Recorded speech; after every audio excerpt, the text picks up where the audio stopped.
Thank you for joining us today. We have a great event, I think, here, a very important one.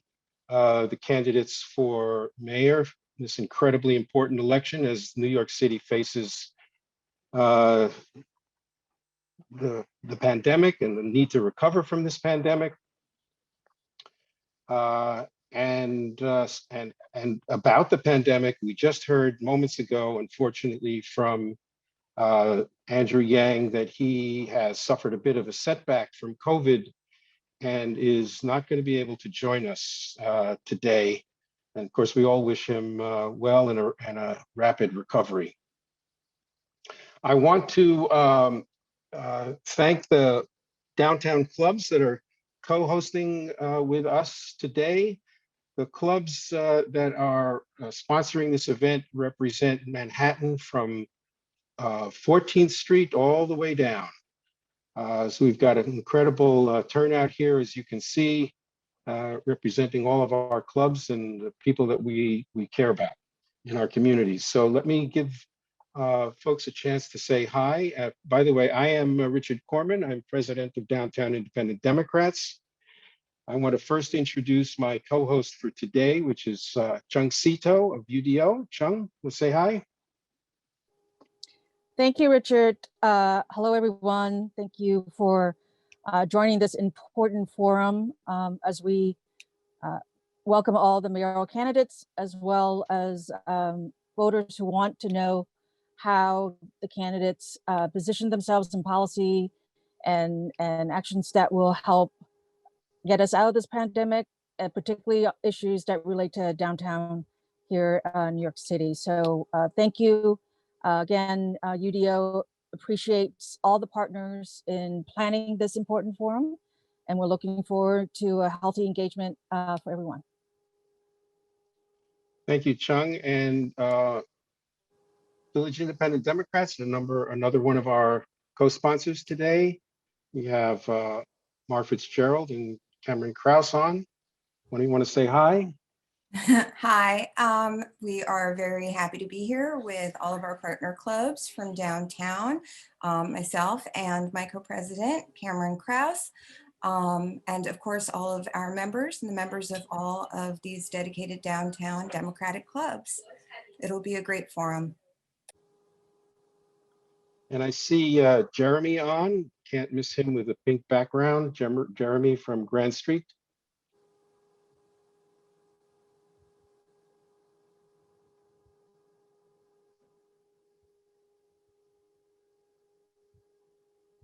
Can you unmute yourself, Jeremy?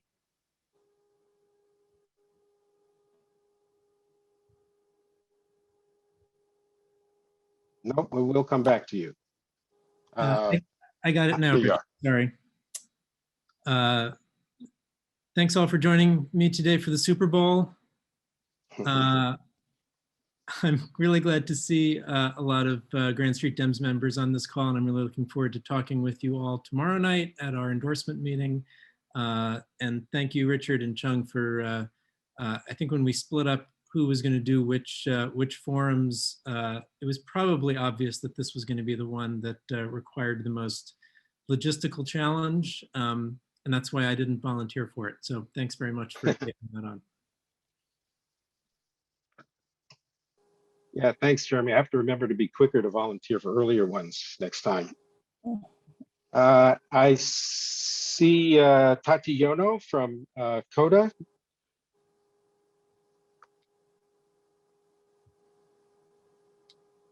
Can you? Hi, everyone. Hi, I'm Tati Jorio, the co-president of CODA, Coalition for a District Alternative. And I'm really looking forward to hearing from the candidates. And I'm so glad to be co-sponsoring with the other downtown Democratic clubs. And thanks to all the CODA members and everyone who's on the call. Thank you, Tati. And also co-sponsoring today are New Downtown Dems, and who is on? Patrick Cannell, Michael Kramer. Hi, thanks, Richard. I'm Patrick Cannell, co-president of New Downtown Dems. On behalf of my co-president, Michael Kramer, and all the New Downtown Dems, I want to welcome everybody. And thank you to Richard and to Chang for co-moderating today. This is the fourth in the series of the Downtown Coalition of Clubs candidate forums. And as Richard mentioned, I think this is one that'll have certainly the most excitement. It's been impressive to me watching these forums and how the clubs have all worked together. We're working together and working stronger. And I look forward to hearing from the candidates today about how they envision doing exactly that and moving forward and getting New York to a place of recovery. So welcome everybody, and I can't wait to see what is in store for today. Yeah, thank you, Patrick. I couldn't agree more. This is, we've got almost 250 people on here already, representing, as I said earlier, Manhattan from 14th Street down. And the last club as part of our co-sponsoring group is Village Reform Democratic Club. And where is Ray Klein? Are you on, Ray? Yes, I am. Can you hear me? Yes, thanks. Well, I'm here at VRDC. I've been actually talking to people in my club about visiting in. In fact, I just got a call saying, where am I? So I'm here, and so are we. All right, if anyone else wants to know where you are, we now know. So just a quick run through of the rules for today and how we're going to manage the this forum. We've got a sequence of candidates as we've laid out in some of our emails. Each candidate is going to have approximately 20 minutes, just slightly under, in order to give us a little time between each one. We're going to give the candidates 4 minutes to talk to us about their view of the campaign, their key interests and policies, and we've asked them to particularly focus on how it will affect us downtown in housing and in public safety and in education. And then we're going to open it up to questions. Each question is going to be limited to 45 seconds, and we mean that seriously. We want to get as many people, give as many people an opportunity to ask as possible. So we're going to give you a 10-cent warning. Keep an eye out for David Weiss putting up 10 fingers. And then at 45 seconds, be ready because we're going to cut you off. So make sure you get your question in before that cutoff. Candidates will have 2 minutes to answer the question. And at the end, if we have time, we're going to ask each candidate a couple, 2 or 3 quick, call them lightning round questions and get their response to them. So with that, we have our first candidate joining us, and I hope he's here, Eric Adams.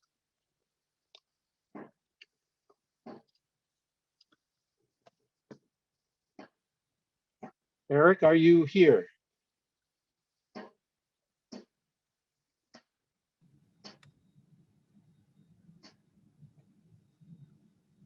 I don't. I need to mention one other thing while we're still looking for Eric Adams. We're going to take questions in the order of hands raised in your virtual hand. So please make sure you understand, you see how in your particular Zoom, you're able to raise your hand. We are going to try to spread the questions around so that people who haven't asked the question get an opportunity to do so. So we have people who have questions already, even before anybody has spoken. Richard, I think it seems like it might be possible that the other person who is named Richard Corman is actually Eric Adams. So can you unmute the other Richard Corman? If I can find them, yes. How about that? I grabbed it, Richard, and also anybody else who's recently logged on using a link, there is a broken link that will identify you as Richard Corman, so please re-identify yourself. I think Eric Adams had that problem, and I know a couple others have. Well, this could be great if I get to have my choice as to who I'm going to be going forward. But Eric, Hey, have you how been are able you? to mute And yourself? thank you. Unmute. Thank Yes. you for Sorry about the whoever. confusion. Thank you for whoever identified that I was Richard and not Eric. I was trying to get unmuted. Let me know when I should start, because I always come with my own stopwatch so I could move in time. Please begin. Thank you so much. And I want to use, I believe you said I have 4 minutes as an opening. Yes. Yes, so I want to really spend the 4 minutes of giving many of you an overview of who I am and why I am running for mayor of the city of New York. Really, this journey started many years ago, back when I was a young man growing up in South Jamaica, Queens. I was born in Brooklyn. I grew up in South Jamaica, Queens, and I was arrested by police officers. And my brother and I were beat bad by those police officers. And I still think my brother is dealing with mental health issues right now because of that. But during almost 42 years ago, a group of civil rights leaders came to me and 12 other young men and asked us to go into law enforcement and fight from within. This was after a young man, a businessman named Arthur Miller, was killed by a police chokehold. And I reluctantly went in and started an organization called 100 Blacks in Law Enforcement Who Care. And we were able to spend 22 years of my career fighting for police reform and showing that we could have justice and safety at the same time.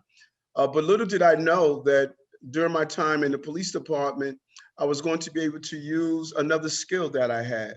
I was a computer programmer, and I became part of a small team of police officers, special assignment, where our goal was to deal with the real crime fighting issues that we were having in the city.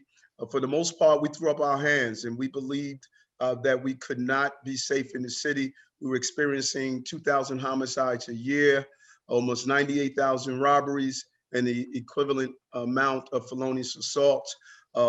We came together and used the first of its kind, a real-time data and computer system to start identifying how do we go from being reactive to proactive to actually predictive. And we were able to have a newer version of that that was called ComStat, and we saw crime change in this city. And I would say this today and continue to say public safety is a prerequisite to prosperity. But something was revealed during those days. I saw that our city was dysfunctional, and it still is, like all big cities across America. We create our crises. Archbishop Desmond Tutu states, we spend a lifetime pulling people out of the river.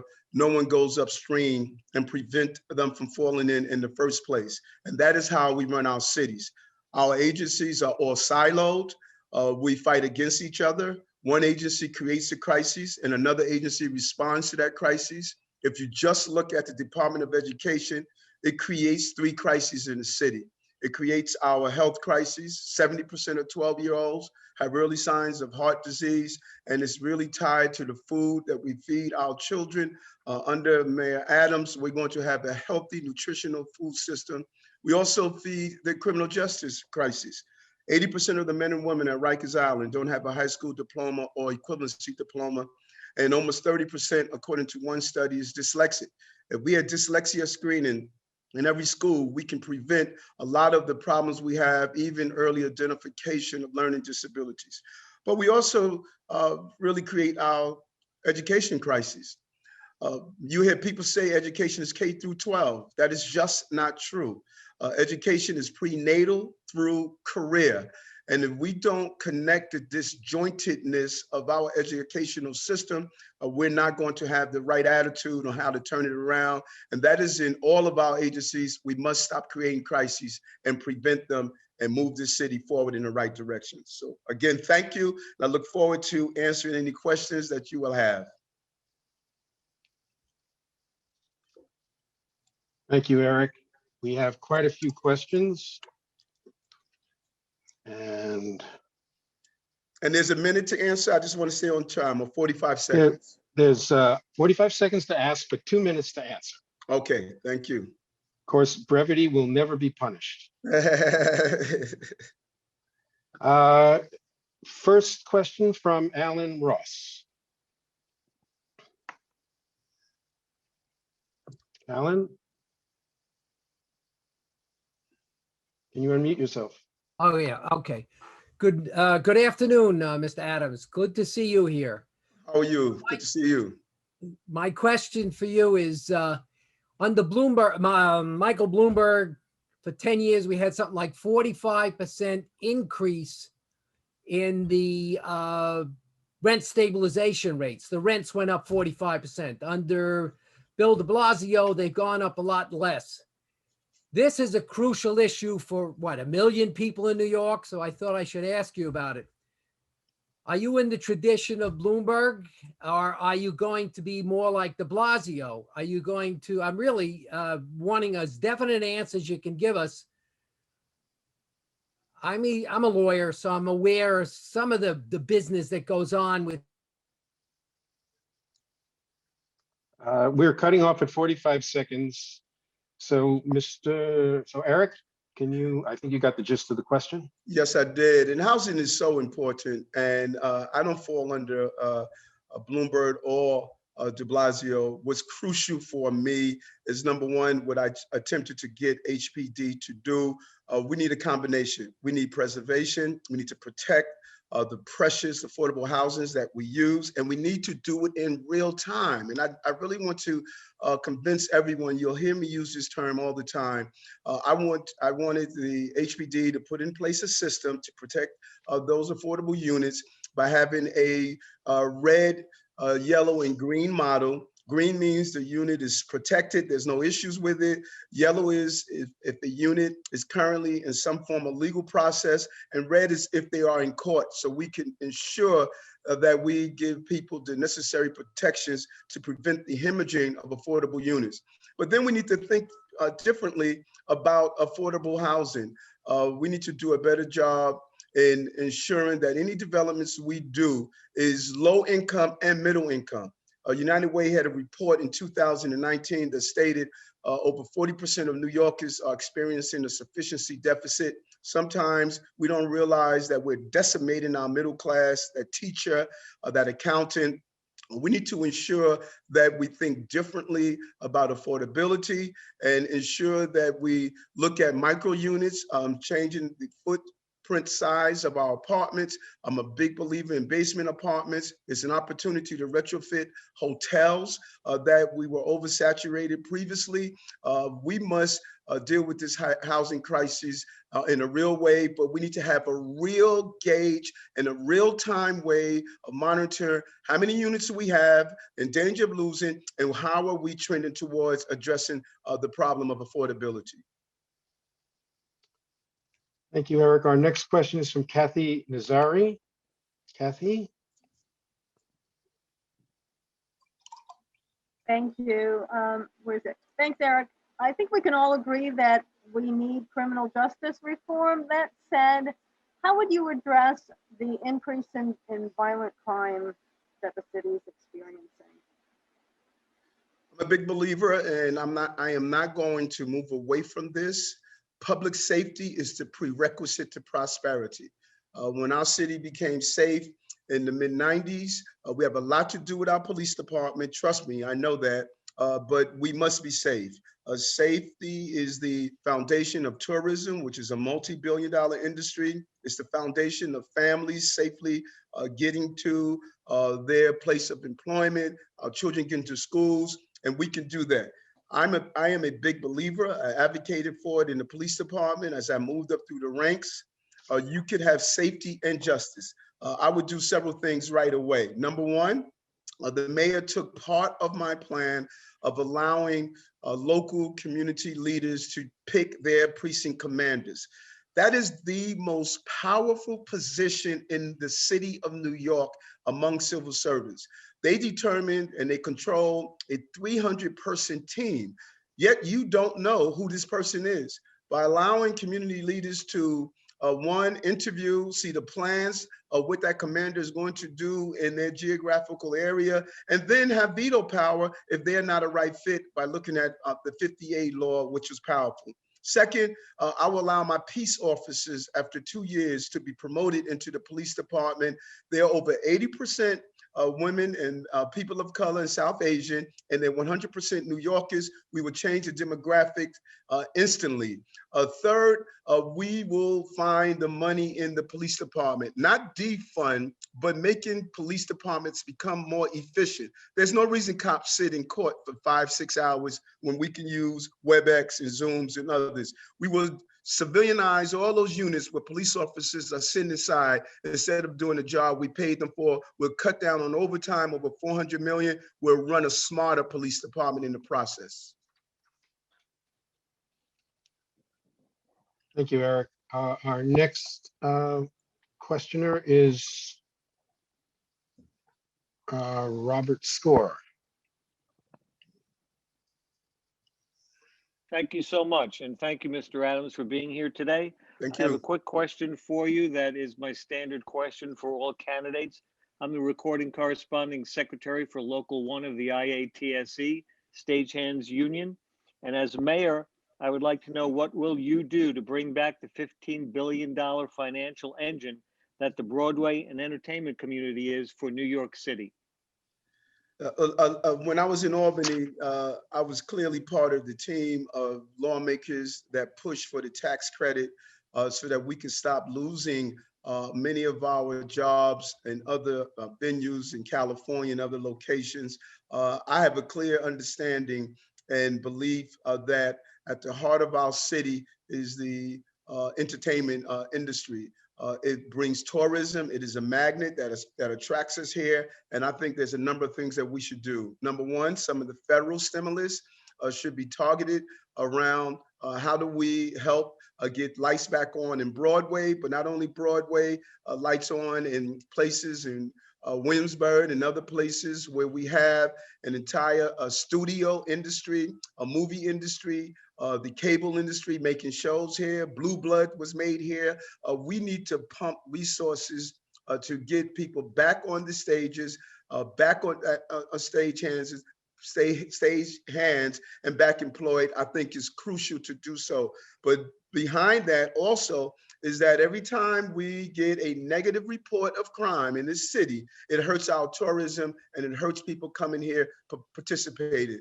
Lastly, I thought during the Great Depression, we pumped in equivalent of $400 million into the arts and entertainment industry. We're going to have a real mental health crisis in the city. Studies have shown that we can use theater, arts, and culture as a way of dealing with these crises. And at the same time, we can't just remain on Broadway. It is crucial that we get Broadway into every community in the city, from Brownsville to South Jamaica, Queens to South Bronx. It can't be just for the affluent. It must be for all New Yorkers to benefit or to participate in the benefits of Broadway, but we must get lights back on. Thank you. Perfect timing. And our next question is from Dr. Gil Horowitz.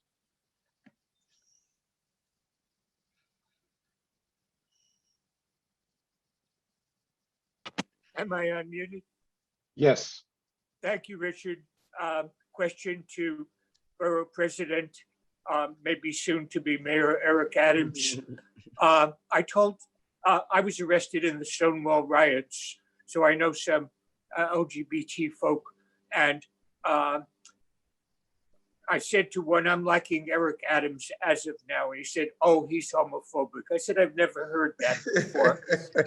Second, he said, oh, he only likes Black people. I sure hope you also like Black folk, because they have been cheated, I'll call it, for a very long time in our city. But I think you like all people. And third, Scott Stringer is a friend of mine, but I know he's taken a lot of money from the real estate industry. Could you comment on all three? Yes. You know, one of the proudest days of my life, and if you go back and look at the video, was my speech on the Senate floor as I pushed through marriage equality and finally got that bill passed. That was extremely important for me, but also fighting for gender up in Albany, and the millions of dollars that I put in to several projects, particularly the Brooklyn Pride Center at the Armory, and other projects that we have done. I'm extremely proud of my record around LGBTQ issues, going all the way back to my policing days. We used to disrupt roll calls when I partnered with Gold to fight for the harassment where members of the LGBTQ community were being harassed by police officers. And so I'm clear on my record. I'm clear of how many times I've been honored by the LGBTQ community. You and I both know people want to define you without doing any research. Twitter is not scholarly research. And once people figure that out, we'll be a better place in New York and across America. Let me deal with the real estate issue. Real estate issue community pays 51% of our taxes. In the 70s, when we went through a financial crisis, it was the real estate industry that bailed us out. 2001, after the 9/11 attack, we went to the real estate industry, raised taxes, did the same in 2008. They are to New York what oil is to Texas, and they must pay their fair share, and we must make sure we don't overdevelop and displace innocent people. And when you define real estate industries, I own a 4-family house. I told my tenants when they signed their lease 13, 14 years ago, I will never raise your rent while you're here. We have responsible people in real estate in this city, and we need to make sure we get through this together and not divide ourselves. Thank you, Eric. We have just another minute or two left, and I'm going to ask you a couple of quick questions. The first one, getting some echo, sorry about that. First is, what is the secret skill and technique that you're going to bring to the mayor's office that's going to change the relationship between New York City and Governor Cuomo? You know, I used to say when I would respond to a shooting or some form of robbery or serious crime, and I would run up the steps, the worst thing I can do while responding to a crisis is to dispute with my partner as we were trying to resolve it. That's what I saw here. In the first few weeks of COVID-19, I lost 5 friends. One of them was a rookie cop. The other was my mentor. And the last thing I wanted to see was my chief executives disputing with each other. We're going to sit down and say, leaders send a message out to their people that we will be all right. We did not see that. And I'm not going to have public disputes. I'm going to show the right tone, the right message. We will argue behind closed doors, but we will come out in front and show New Yorkers that we will work together. Thank you. These are going to be very quick, yes or no. Taxes. Do you support the millionaire's tax? Yes, $5 million or more, and for 2 years. Pied-à-terre tax. Yes, I do. The securities transfer tax. Yes, I do. And the commercial vacancy tax. I want to look at that more and get a full understanding of it, but property should not remain vacant. Borough President Adams, thank you for joining us. We greatly appreciate your time. Thank you. And your answers. Thank you. Take care. Good luck to you all. Watch the snow. Thank you. Our next candidate is Art Chang. Hello. Art, are you here? Good. Yes. Perfect. Can you see me? Yes. Great. And how's the audio? Excellent. Good. Excellent. So you're also named Richard Corman. I've never been quite so popular. Well, I'm honored to be named Richard Corman as well. So 4 minutes to begin. Thank you so much for joining us, and please begin. Hey, terrific. Well, thank you so much for being here. My name is Art Chang. I'm running to be your next mayor. You may not have heard of me yet, but you will, because I will become the next mayor. For 40 years, I've been doing the work, not talking about the work. I've worked to improve nearly every aspect of our city, and I'll do it next from City Hall. I have 30 years of working for the public good, starting with the City Corporation Counsel's Office, Urban Development Corporation, Safe Horizon, Brooklyn Public Library, CUNY, 9 years on the Campaign Finance Board as the second Asian, the first chair of the Voter Assistance Advisory Committee, and then most recently as chair of the school leadership team at Brooklyn Technical High School. I also have 40 years of working in the private sector. I started off in music and then ended up in architecture and restaurants. And then after that, was working in government, followed by investment banking and venture capital. I have been a founder or co-founder in a dozen startups in New York City and have been an advisor to dozens more. The thing I'm most proud of is actually all of my mentorships, all of the people that I've mentored over the years. Some highlights. From Queens West, I learned how to build the city from the sewers to the street, to provide universal broadband, and to prepare our city for the climate crises to come. From CUNY, the Brooklyn Public Library, and Brooklyn Tech, I learned how to create an education system that meets every student where they are, from LD to specialized high schools and beyond. From Safe Horizon and Case Commons, I learned to integrate and coordinate vital government services. I co-created the only web-based technology system for state child welfare, which is now the system of record in the state of Indiana. And as a co-creator of NYC Votes, I learned how to strengthen our city's democracy using technology. What I've learned is that there's a consistency between, we can make the city much more efficient and much more effective, that we can do more with less.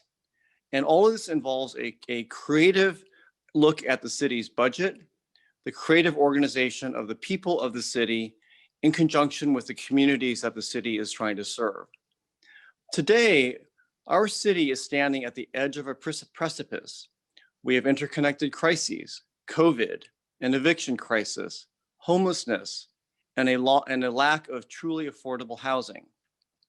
Our city government is top-down, siloed, not coordinated, and in conflict among itself and with Albany. And its approach to problems is broken. It's one size fits all, punitive and reactive. So I ask, can we solve today's problems with the same thinking used to create them?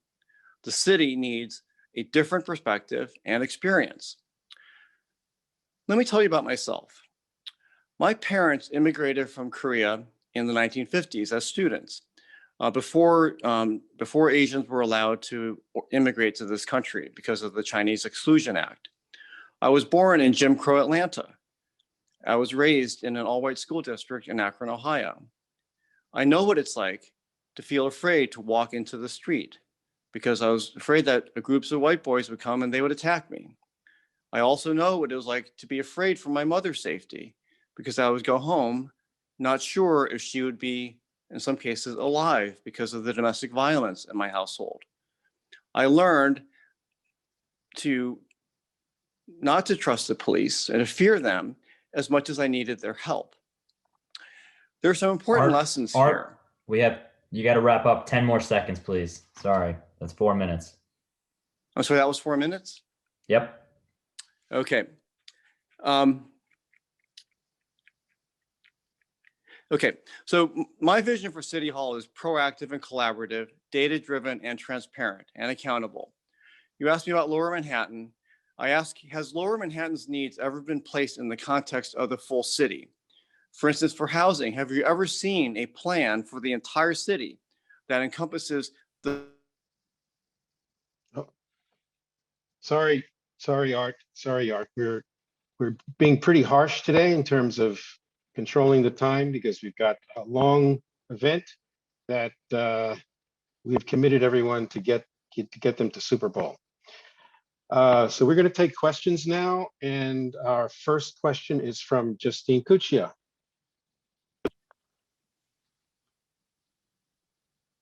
Hi. Okay, so I'm Justine Kucha, and I'm going to try to talk really quickly. So my question is actually to all the candidates, but we'll start with Art. And it's about the fact that the current real estate tax system in New York City is currently forcing individual co-op and condominium owners out of their homes. And I want to know what each mayoral candidate plans to do about it. My reference is the Mayor de Blasio's New York City Advisory Commission Property Tax Reform that the commissioning was formed in May 2018. The report came out in January, I think, of 2020. My issue with the report is not the history, which was great. It was their recommendations and also their mandate, which was to maintain the maintain that there was no reduction in revenue. Sorry, Justine. Sorry, Justine. We're cutting people at 45. Art? Okay, I'm going to be very brief on this one. There needs to be property tax parity, and there needs to be property tax parity in particular, given the strains of COVID, which has really exposed these big differences. I think when properties change hands, like single family houses, we can actually reset those property taxes to be what they should be in a more fair and equitable manner. And likewise, we should think about providing relief to co-op and condo owners on their property taxes, which have actually gone up in the time of COVID because of the assessments from last year. Thank you, Art. Just to mention, as a courtesy, we've asked questioners to turn on their video when they ask, if they can. And our next questioner is Phil Konigsberg, a name that sounds very familiar to me.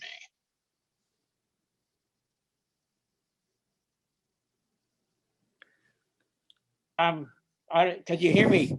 Yes. Okay. Phil? Yes, I apologize for not having the video. Real quick for all the candidates, would you support a multiple housing smoke-free legislation that will basically say if you live in a multiple house, you have to have a smoke-free policy? 65% of the air in apartment buildings is shared. So unfortunately, if your neighbor smokes, you are forced to do the same. Thank you. That's a super interesting question. And I just want to say I haven't thought about that issue. But it's basically everybody should deserve to have clean air. And how we come about it is a challenging question. Is it really up to the city? Is it up to the co-op board? I'm not really certain. I mean, we have limitations on smoking in public places, which certainly is the case. But especially with the growing use and prevalence of pot, this has become an increasing issue. So I would love to hear what you have to say about it and take feedback from the community on whether the city should be more forceful in its approach to this problem. If I could just add, San Francisco, among many cities in California, have passed legislation. Unfortunately, San Francisco has a few pushback on the tobacco industry. Thank you. We're moving on to the next question. Our next questioner is Simi Karatnaya. I hope I pronounced it correctly. Simi. Yes. Good afternoon. It's Seema Karatnaya. Thank you. Good afternoon, everybody. The question is, my question is, right now, children are on remote learning, and many parents are actually fighting to get their children as much off of electronic devices as possible, but the remote learning mode does not allow children to get outside of the electronic device world, unfortunately. How would you be able to solve that problem? Because parents are actually worried that the children might actually become robots, not robots, but you know, literally be stuck to the electronic devices all the time. And I have been fighting against that as a community leader and a WHO representative in terms of children mental health as well. So I would like to know your stand on. Yeah, that's a very, very interesting problem. You know, it's clear that this use of devices is going to increase the use of just devices for other things beyond just education, and there's no question. The overall picture is very, very complicated. You know, we have about 1 million students right now in public school. We have about 30% of the students are have an IEP. So in other words, they're in special education. And this whole device problem is especially problematic for them. And then we have another 30,000 students in homeless shelters who are not receiving any internet, so they can't participate in school. And then we have another 10,000 or so students in juvenile detention who have a similar problem. So we have some massive issues around this and complexity around this. When the city chose to provide devices to students, it could have set up those devices to limit the types of activities that could be used on those devices, but it chose not to. And it may have been the urgency of the time, but the fact is the city had time to plan for this, and it could see that this was coming. And especially in the gap between the spring of last year and the start of school in the fall, the city could have taken some proactive steps to really remedy the situation. So thank you for your question. Thank you, Art. Our next question is from Barbara Smith.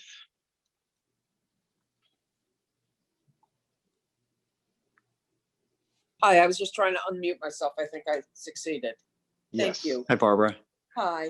Art, and this is really for all of the candidates as well, but I wanted to get your position on the homeless situation where you have to balance local residents' rights versus those of the homeless folks. There also seems to be more aggressive panhandling in the subways. And clearly there are some serious mental health issues that aren't being, in my opinion, properly dealt with and haven't been. And what would your actions be towards a solution here? And I realize that it's not a 4-year plan, but I would just be interested in hearing your thoughts. Right. Well, for the homelessness problem we have about 100,000 people who are homeless right now. And as you pointed out, there's a percentage of those who are mentally ill. The homelessness problem actually begins with the lack of affordable housing, especially at the lower income level. Like the city has increased its population by over 1 million people in the past 20 years, but hasn't built the number of low income houses that are needed. And then with COVID and the economic crisis, we're driving more people out of those houses and into shelters. And the shelter system is actually not set up properly. Right? We have transitional housing, we should have supportive housing. In the supportive housing arena, which is for mentally ill folks, I heard one estimate from a director of a nonprofit that we could use 10,000 additional units of supportive housing right now to deal with this issue. And so the problem is that we don't have the supply, and we need to increase it as quickly as possible, but the city isn't focused on it. What bothers me about this whole discussion is that we could have anticipated it and should have anticipated it. And there should have been a better coordination between the folks who are in housing and the folks who are in homelessness. And then we need to figure out how we address this situation and resolve it going forward. Thank you. Thank you for your question, Barbara. Thank you, Art. Next question from Nicholas Riccio. Nick. No, you're still muted. Okay, sorry, it was asking me to have the host unmute me. Hi, Art. My question is just very simple. What is your opinion on the current state of the specialized high school admissions test, and how do you feel about possibly changing or keeping the system the same? Thank you very much. Yeah, absolutely. Thank you, Nicholas. So as the father of a student at Brooklyn Tech and as a former chair of the SLT there, I'll say this. The greatest city in the country deserves the greatest high schools in the country, and the specialized high schools are among those, but it's too limited. So I'm supportive of keeping the Shazat for now, but we have to greatly increase and expand the opportunities because we created this false constraint around the specialized high schools. And so there's some basic questions that I want to ask of the education system. Why don't more students go straight from high school into college courses? If you are qualified to take an AP, why aren't you taking a course at CUNY or taking an online course at Harvard? If you have an unequal skills where you are strong in English, why don't we orient toward that? Or if you're strong in math, why don't we orient toward that? We have this one size fits all, very old school mentality and approach to education that needs to be broadened so we provide more opportunities to more students. I believe that if we do that, and then we may actually take away some of the demand on the specialized high school admission. Thank you, Art. And we just have a couple of minutes left, so I'm going to ask you a few questions. And what is your secret skill and technique that you're going to bring to the mayor's office to change the relationship between New York City and Governor Cuomo? Well, I am willing to subsume my ego to his and make him shine. Well, that might make him happy. I hope it works. Taxes. Do you support millionaire's tax? Yes, but I also want to know what those taxes are going toward. As mayor, I think you'd have some say in that. That's right. Pied-à-terre tax. Yes. Securities transfer tax. No. Commercial vacancy tax. Yes. What's the first thing that you would do to address the problems in NYCHA? Data. We'd have to look at all of the situations in NYCHA and actually put them on full view in the public and actually ask the questions, why aren't we renovating those houses? Why do we have a $41 billion deferred maintenance fee? What are the other solutions that we have in addition to RAD to be able to solve these problems? Thank you, Art. Really appreciate you joining us today. And we look forward to our continuing dialogue with you. Great. Thank you so much for having me. Our next candidate is Maya Wiley. Maya, are you here?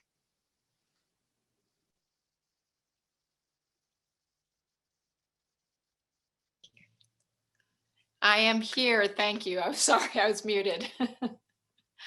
And you are also Richard Corman, much to your chagrin, I'm sure.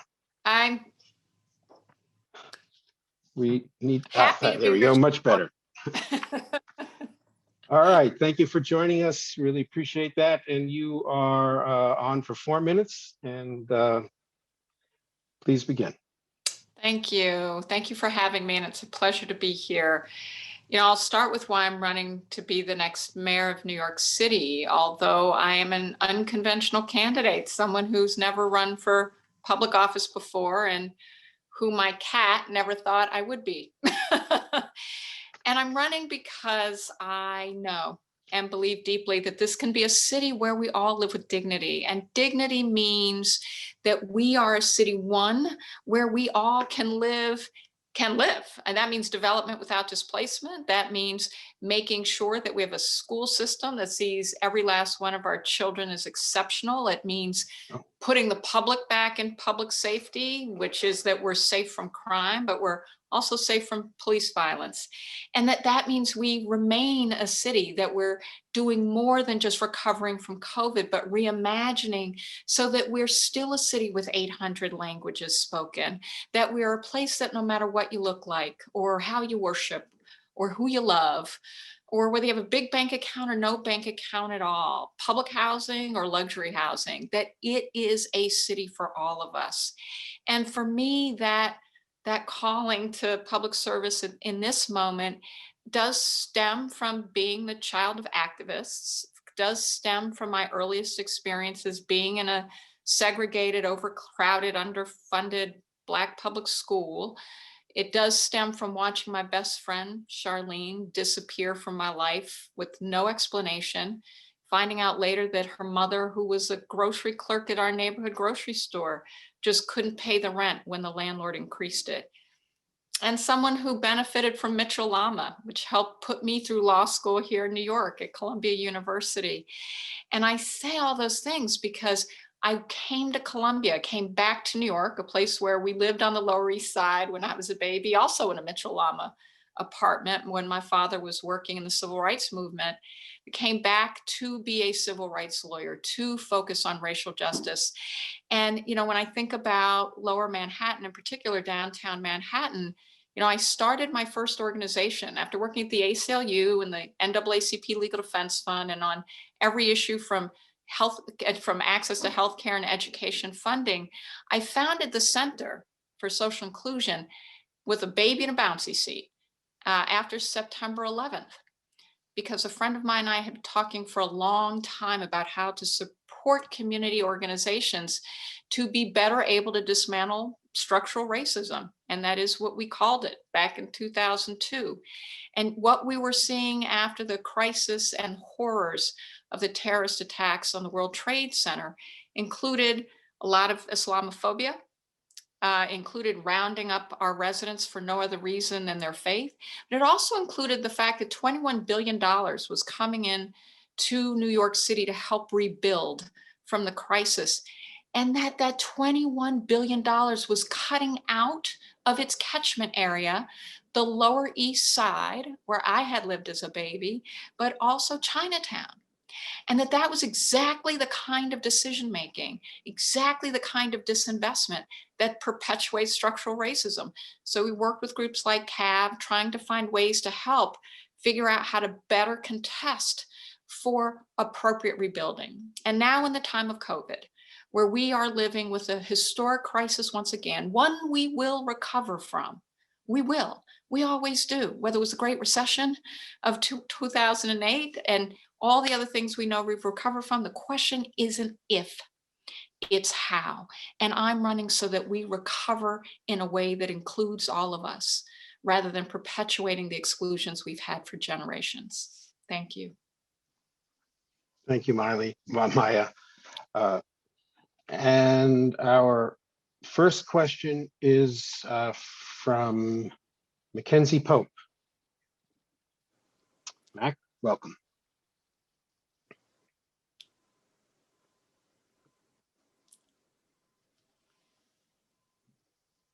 Hi, thanks Maya for being here this afternoon. I just wanted to ask, as mayor, what would you do to push back against ICE? You know, I was very proud to fight to get the first sanctuary city legislation done in this city. And a big part of it is using the power of the mayor and of City Hall to ensure that we are not doing anything that helps ICE certainly reach any one of our residents. We also need to increase legal services for our residents, but also really utilize the power of the city to also make sure that we are lobbying our federal government to make sure that ICE isn't trying to take our people, like we just saw in the South Bronx just last week, even though Biden had a moratorium placed on it. And I would fight very hard to make sure we were protecting our residents. Thank you, Maya. Our next question from Lucia Hartre.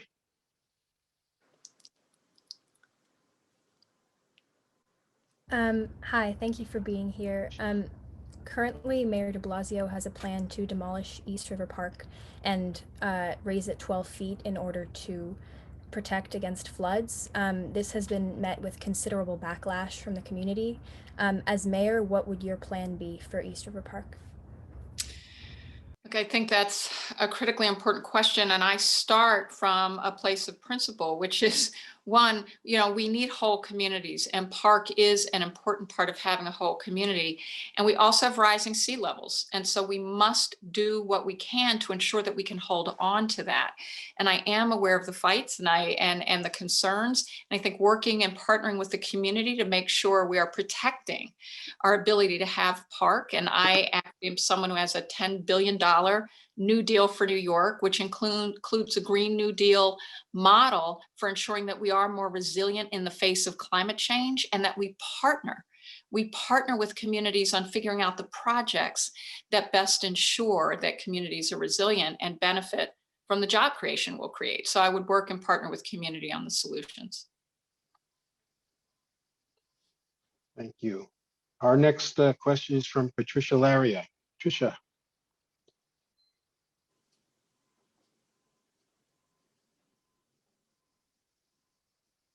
Okay, hi. Thank you for being here. My question is about women and minority-owned businesses.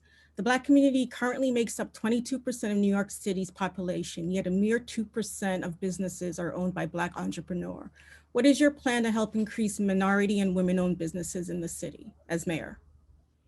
Thank you. And, you know, I, having been the child of a mother who, after my father died, actually got city government contracts to do affirmative action policies. And that's actually how she kept food on our table after he died. And look, it starts with, and I have this built into my New Deal New York $10 billion plan, that we have MWB goals attached to all that new money we're going to spend. That's critically important for how we do that. In addition, you know, one of the things I saw during COVID, and neighbors of mine and I organized Flatbush Thrives to try to help our small neighborhood businesses in our very diverse non-white community. And we knew that the programs were going to bypass them because they weren't designed for them.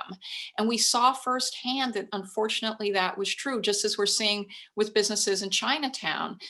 So we have to do more. One of the things that SBS can do, Small Business Services, is have more set-aside programs that actually help invest in people of color-owned, women-owned businesses in low-income communities in particular, and in communities that are hard hit, that ensure they're getting the resources and support from government, not like what we just recently saw with our zip codes downtown that didn't get access to some of the grant programs that SBS created. I would change that.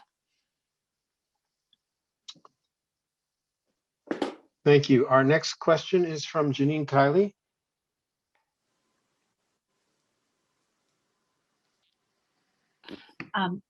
Good afternoon. Would you open middle and high schools this spring for students who choose blended learning? And if so, how would you balance student and UFT needs? You know, so I really think it's critically important to have partnership in government, and that in a context of crisis, that partnership means leading with public health experts, making sure that the information from them is shared.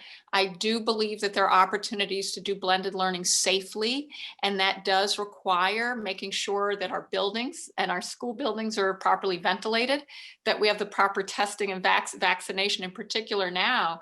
It is one very deep opportunity we have if we can do it right and get those vaccines done in a way that reaches communities of need, and in working to and talking with our teachers as well as our families on what ensures that safety. But it is critically important that we make sure our children get what they need. And I do think we have an ability to do that safely. Thank you, Maya. Our next question is from John Blasio.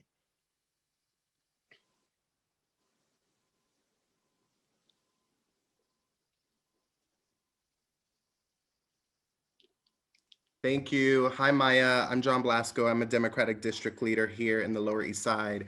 I understand you had, you worked some years in the de Blasio administration and also worked with the CCRB.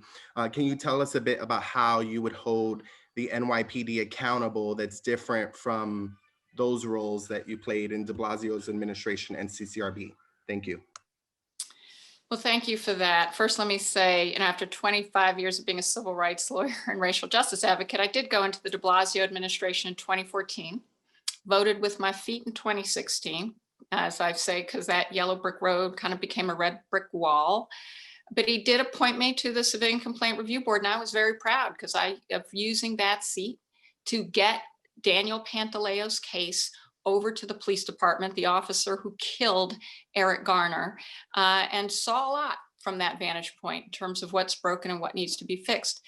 But let me just say this, and I've also set up a criminal justice initiative in South Africa back before I went to City Hall, that one of the things we have to do is put the public back in public safety. That means we have to prevent the misconduct before it happens, number one. And that means the rules of the road have to be bright and clear and dictated by the public, which for me would mean a strong mayor in combination and in consultation with city council and with communities. And that at the same time means we have to completely transform what policing is in the city and what we're investing in that shouldn't be invested in the police department because it's bloated. And so I would pull functions out of the New York City Police Department. I think we need counselors, not cops, in our schools. And I do think we need mental health services that are crisis intervention services, not policing when people have distress, and that there have to be other folks to call when we have those kinds of needs. And in terms of the accountability itself, that actually is part of strengthening the accountability, because there's been so much gray that it's been more difficult from the civilian side to hold police accountable when they have that gray. And that at the same time, we have absolute ability to require much faster discipline before anyone even has to file a complaint with a civilian complaint review board. And we have to greatly increase the powers of the civilian complaint review board and take away the police commissioner's sole discretion at determining discipline from police officers and democratize that. And I would do those things. Thank you, Maya. I just want to remind people that I'm trying to call on people who have not asked questions first. So just to keep that in mind for those of you who've asked already. Our next question is from Jennifer Chow. I hope I pronounced that correctly. Good on me. And Hi, thank you for being here. My question is, what is your stance on eliminating MTA fares so that it's accessible for all? And do you also support removing NYPD from train stations? Thank you. Look, I having done transportation equity work in my past life as a racial justice advocate, it's critically important that we have affordable public transportation. Right now, our primary crisis is to make sure we're holding on to public transportation as well as expanding it to transit deserts. I was speaking to a home health aide just last week who was telling me she's got 4 buses she has to take, traveling 2 hours each way, earning $15 an hour to take care of a man in a wheelchair. And as a result, she is standing in a food pantry line twice a week, even though she's working full time. And she has to come out of her own pocket for enough protective gear to do that safely. That's something that cannot stand. So we have to work to get those federal dollars into our transportation system. We absolutely have to work on the affordability of that system, and we have to ensure that we have more transit. So one of the things that we can do with our New Deal New York dollars includes some of those alternative transportation options as well. But I say that because this massive crisis means that we have to do a whole lot more to make sure that our public transportation system is the lifeblood. And on safety, this is something that I want to do as part of a transformative system. As we know, the state has been putting some police officers in transit.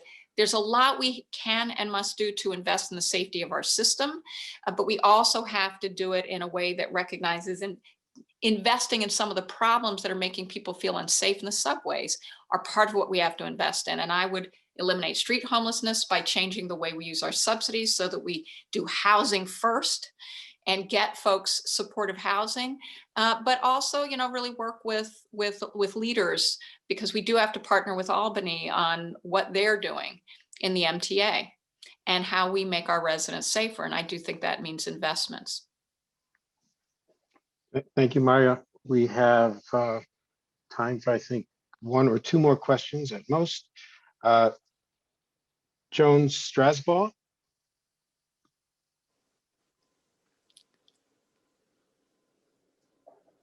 Joan, you need to unmute. Sorry, I thought I did. My question is about the Board of Elections. How would you use the power of your office to help reform the New York City Board of Elections, often criticized as a source of voter disenfranchisement? Yeah, we need major transformation at the Board of Elections. Let me just start by saying I am a proponent of ranked choice voting. I co-chaired the campaign to bring it because I believe it is the right thing to do for democracy. Love the public match program that we have, thanks to City Council, because it also is helpful. But BOE is a mess. And frankly, there's a lot of good legislation. I'm very grateful for Senator Myrie for helping us with early voting, but there are several really important pro-democracy proposals that are in Albany right now, and they're formally part of my Albany agenda. And one of them certainly has to be reforming the BOE. We need to make sure that it is that we are adequately supported with voter education poll workers. We need to have instant voter registration. We need to ensure that we are doing everything in our power to support the education of our people on ranked choice voting, which is something that has started, in my view, later than it should, and that we're doing as a campaign to try to bring it. We are going to have to work with Albany to get them done, because it is Albany that controls it. But I'm really, really happy that we've had a delegation that has brought a raft of reforms to Albany, and I will be fighting alongside them to get those raft of reforms done. Thank you, Maya. One more question from Joseph Reaver. Hi, hi everyone. Thank you. Hi Maya.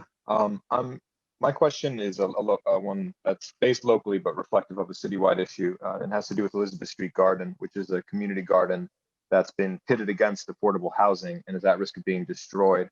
What is your position on using the alternative site that would use 388 Hudson, which is a gravel-filled city-owned lot and could provide up to 5 times the amount of the proposed development? Instead of destroying Elizabeth Street Garden, which is a heavily used community garden and has hundreds of free public programs and run by volunteers. Thank you, and I'm aware of the some of what has happened with the dispute around the Elizabeth Garden, and I'm a big believer in public space and that we need them in every community. I also believe that, you know, we have an affordable housing crisis that has become a humanitarian crisis. It is a big driver of homelessness. It is one of the reasons why we have an eviction crisis. And in our senior housing, we're watching folks age into poverty in this city, not just in this city, but in this city. So look, you know, I can't speak to the alternative site. I definitely am going to prioritize affordable housing. And it's one of the things that we have done in our New Deal New York plan, is to ensure that we also have resources for doing capital construction that solves community problems. And we can partner with communities on finding what those are. And that does include open space. So I'm hoping we can find more alternatives for open space.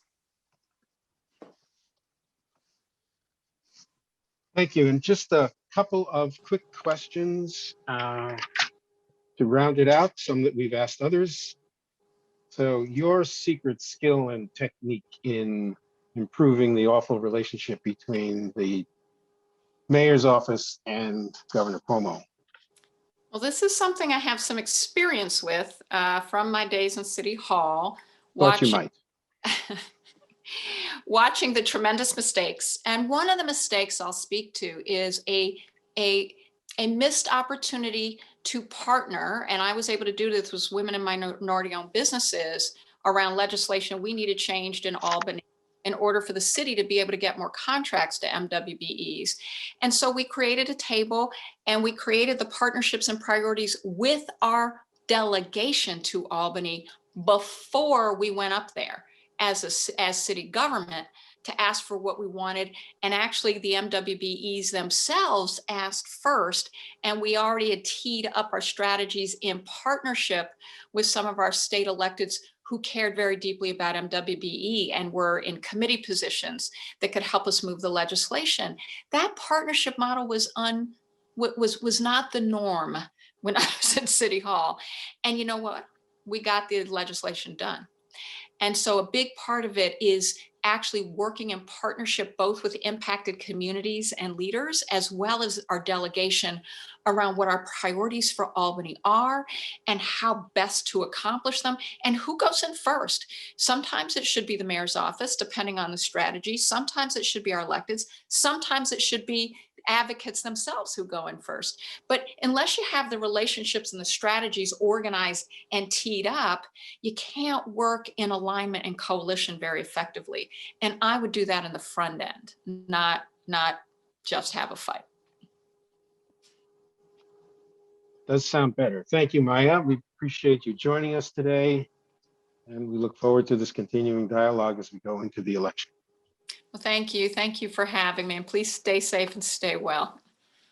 Thank you. I am going to turn the moderating roll over to my partner today, Chang.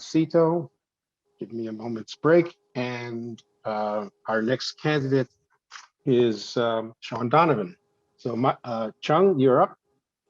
Thank you, Richard. Thanks for an amazing job so far. And thank you for all the candidates for being here.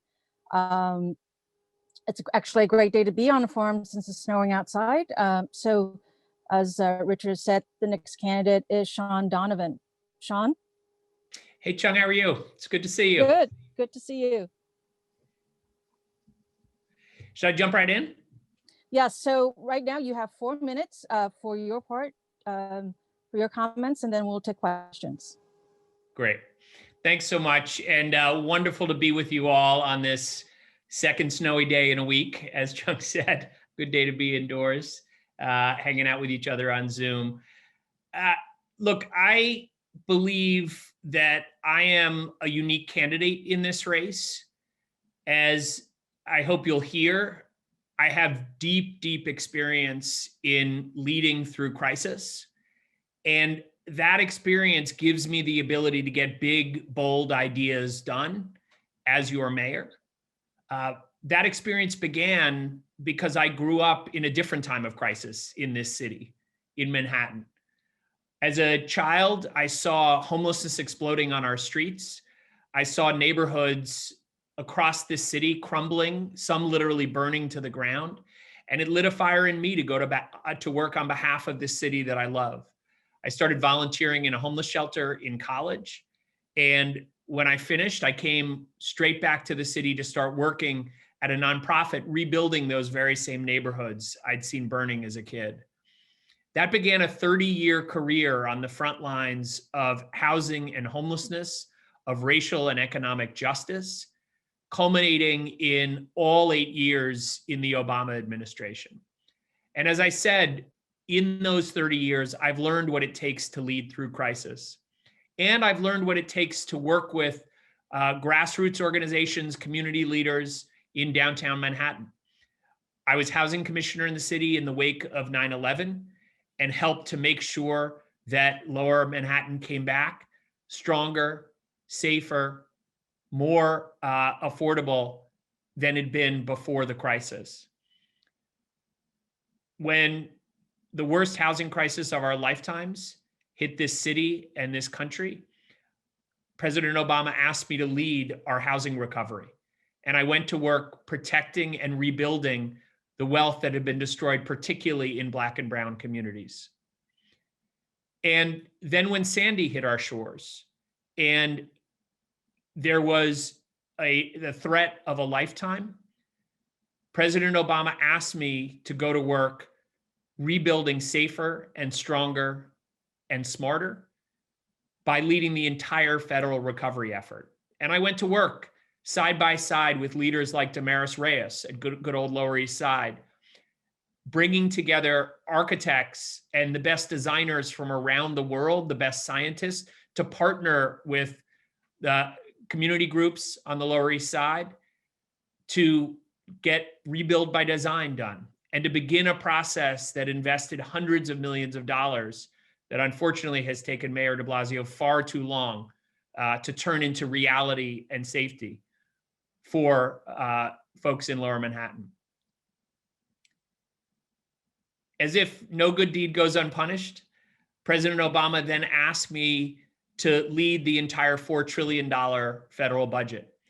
And just a few weeks later, Ebola hit. And I was in the Situation Room side by side with Dr. Fauci, our military leaders, President Obama, Vice President Biden, making sure that an emerging global health threat didn't become a pandemic that cost tens of thousands of New Yorkers their lives. Through all of that, I've learned what it means to lead through crisis. And I remember through each of those, something that President Obama used to say to us all the time, that we cannot let a crisis go to waste. And so in this moment, we must have a mayor who has the ideas, the leadership to repair and rebuild this city. But we also need a mayor that understands that we must reimagine this as a city that works for everyone. That's the mayor I would be. That's the public servant that I've been throughout my entire career. And I look forward to working with each and every one of you in downtown Manhattan to make sure that this city is a city that works for everyone. So thank you, Chang, for having me. Thank you all. Look forward to the conversation. Great, thank you, Sean. The first question goes to, I'm gonna hope I say it right, Valentina Jones.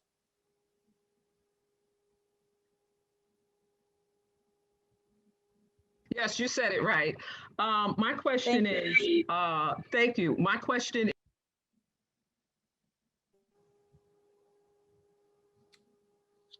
I think you're on mute.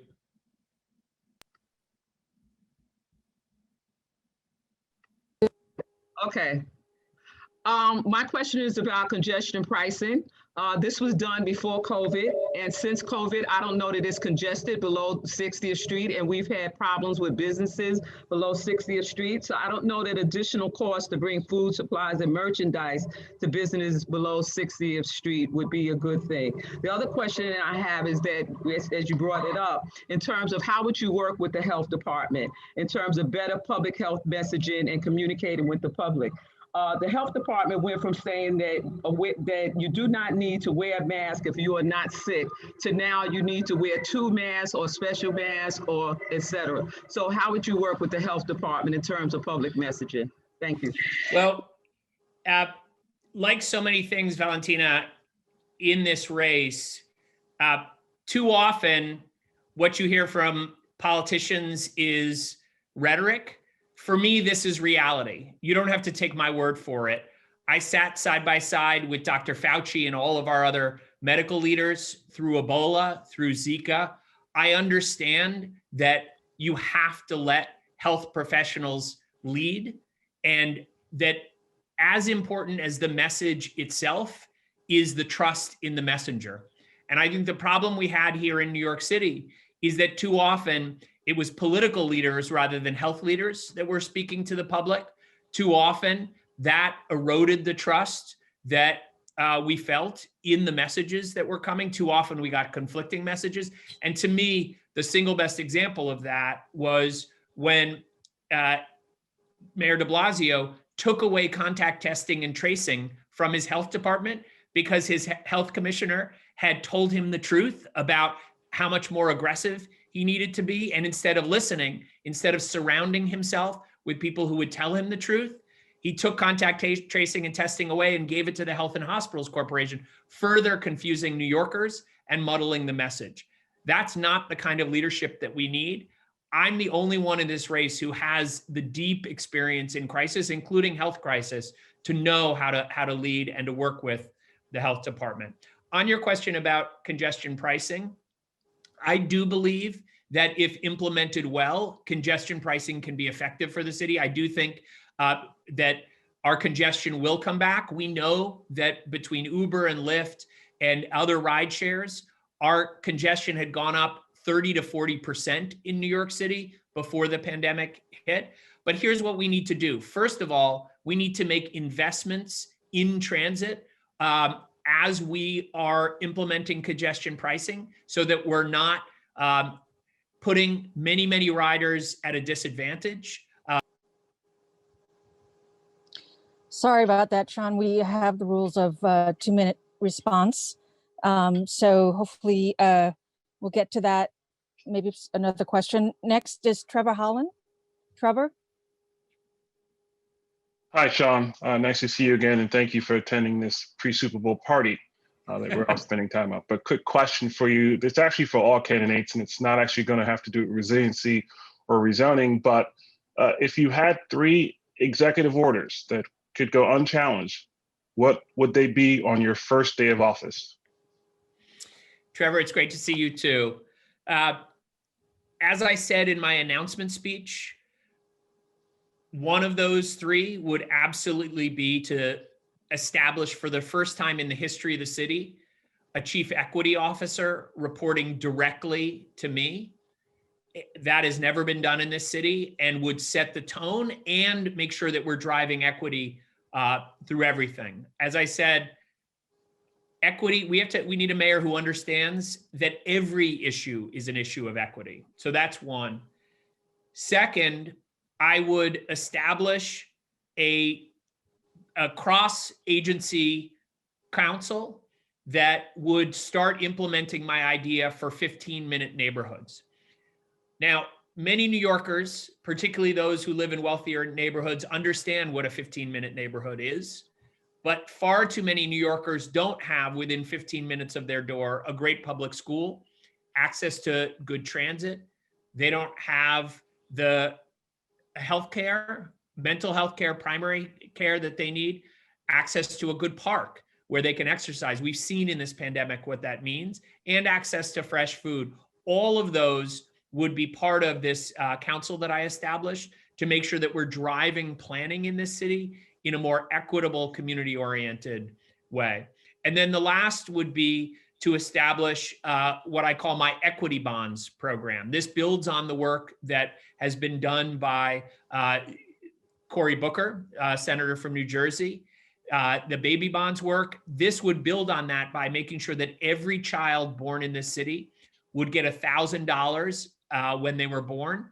And each year, depending on income until they graduate high school, another up to $2,000 per year. This means that a child born in poverty in New York City, regardless of immigration status, regardless of what they look like, where they live, what language they speak, they would be able to graduate high school with almost $50,000 in an account to put to work for college, to start a business, to be able to make sure that we had real opportunity in this city that broke down the racial disparities that we have right now.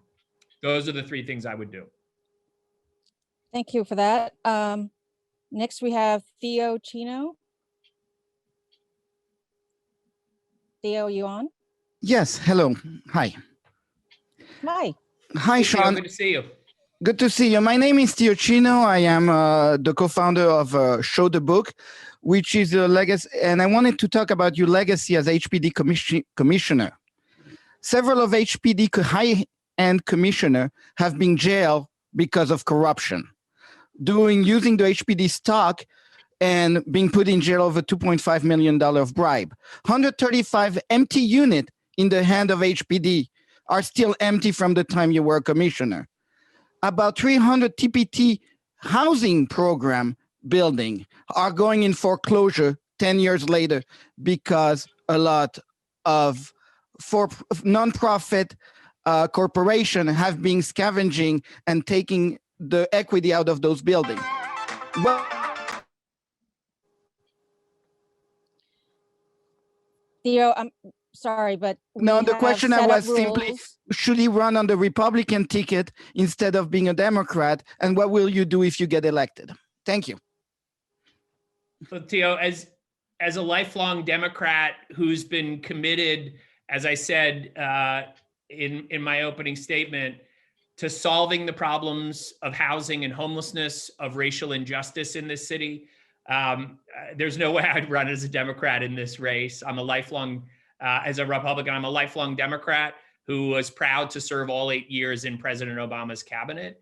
I'm also deeply proud of my record of service, that there has been extremely limited corruption or other problems like the ones that you're talking about during my time, both as HPD commissioner and as well as HUD secretary.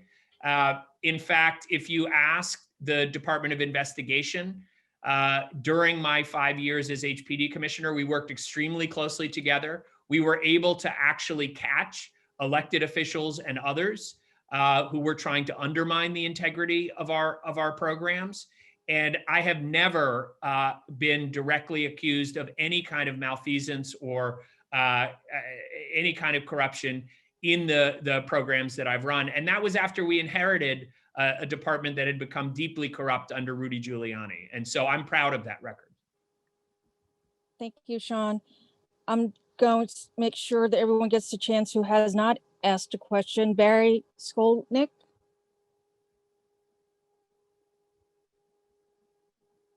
I think you're on mute, Barry. Barry, yeah, unmute. The statement of 2021. Okay. Hi. There you are. Unfortunately, I'm about to ask another HPD question. During your 5 years there was a record of a lot of projects, housing projects started, but I don't remember there being a record of a lot of housing projects that were completed. Could you go into some detail about how you improved the housing, the completion of housing projects during your 5 years there? And would that be what you would say is an example of your leadership that you could show would continue as mayor? Absolutely, Barry, and I'm glad you asked that question. I will say, as we all know in this city, that it takes time. If you work with a community, if you really develop housing in partnership, it takes time. And we dramatically accelerated the construction of housing. In fact, you may remember that when I came in, there was a 65,000 unit housing plan.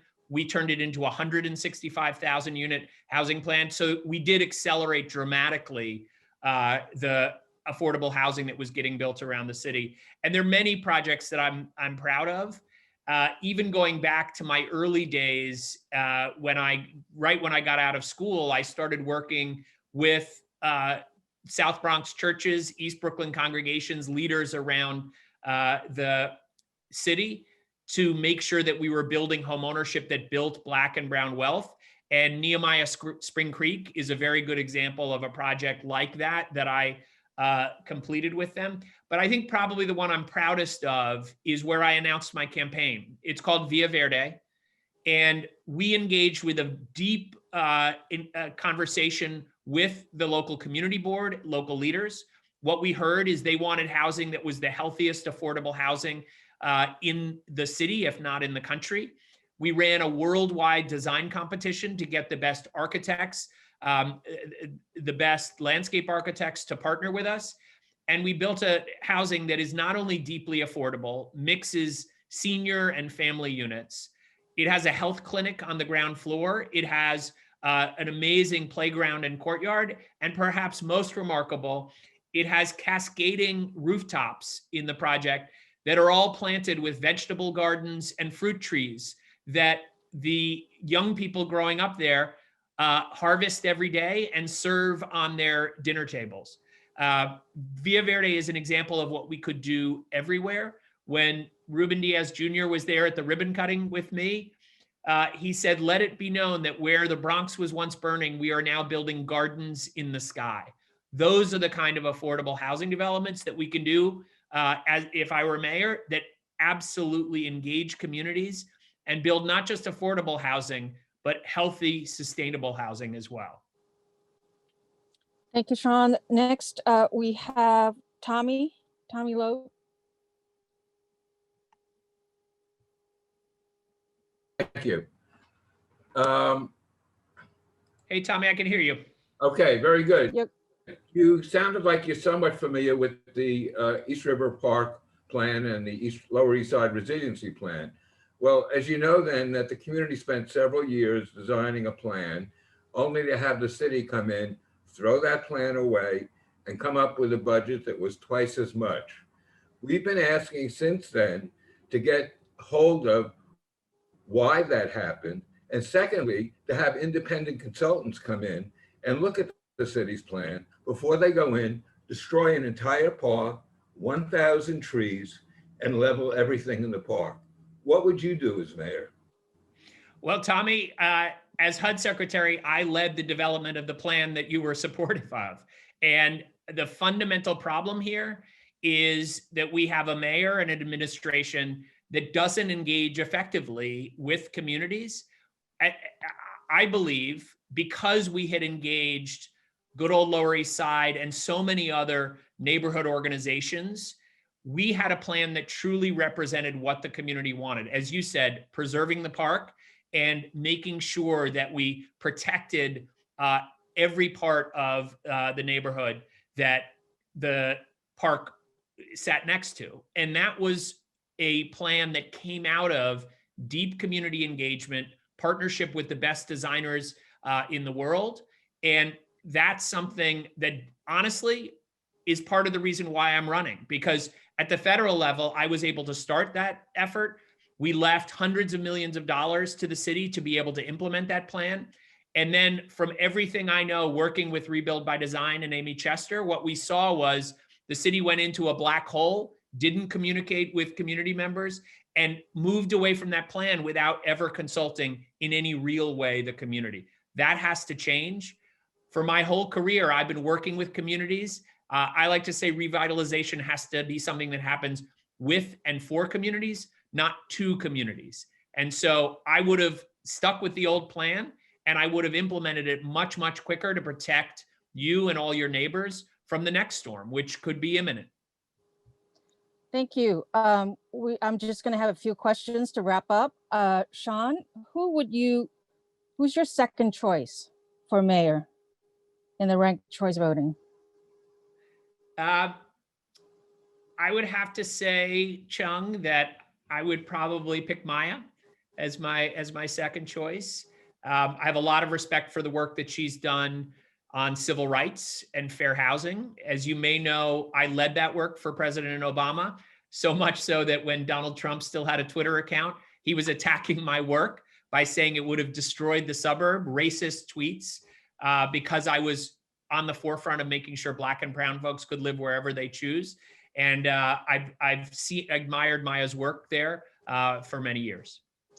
Great. Just two questions, yes or no. Do you support commercial rent control? In the right circumstances, yes. And how about legalization of marijuana? Yes. Great. Well, thank you, Sean, for participating and sharing your afternoon with us. It's great to see you again. And thank you for all you did to feed so many in Chinatown and in Lower Manhattan. It was a pleasure to work with you on Common Table and all the work we've done at Rethink. So it's great to see you. Big elbow bump to all of you. Thank you. And next, we will hear from Ray McGuire. Chung, let me just interrupt for a second and announce again that our next speaker was scheduled to be Andrew Young. For those who came on late, Andrew. No, Ray is next. Richard. No, I know next. that. Okay. I know that. I'm sorry. just saying that he is not feeling well, and so he's not joining us today. Not feeling well because of COVID. Yes, we wish him well and recover soon.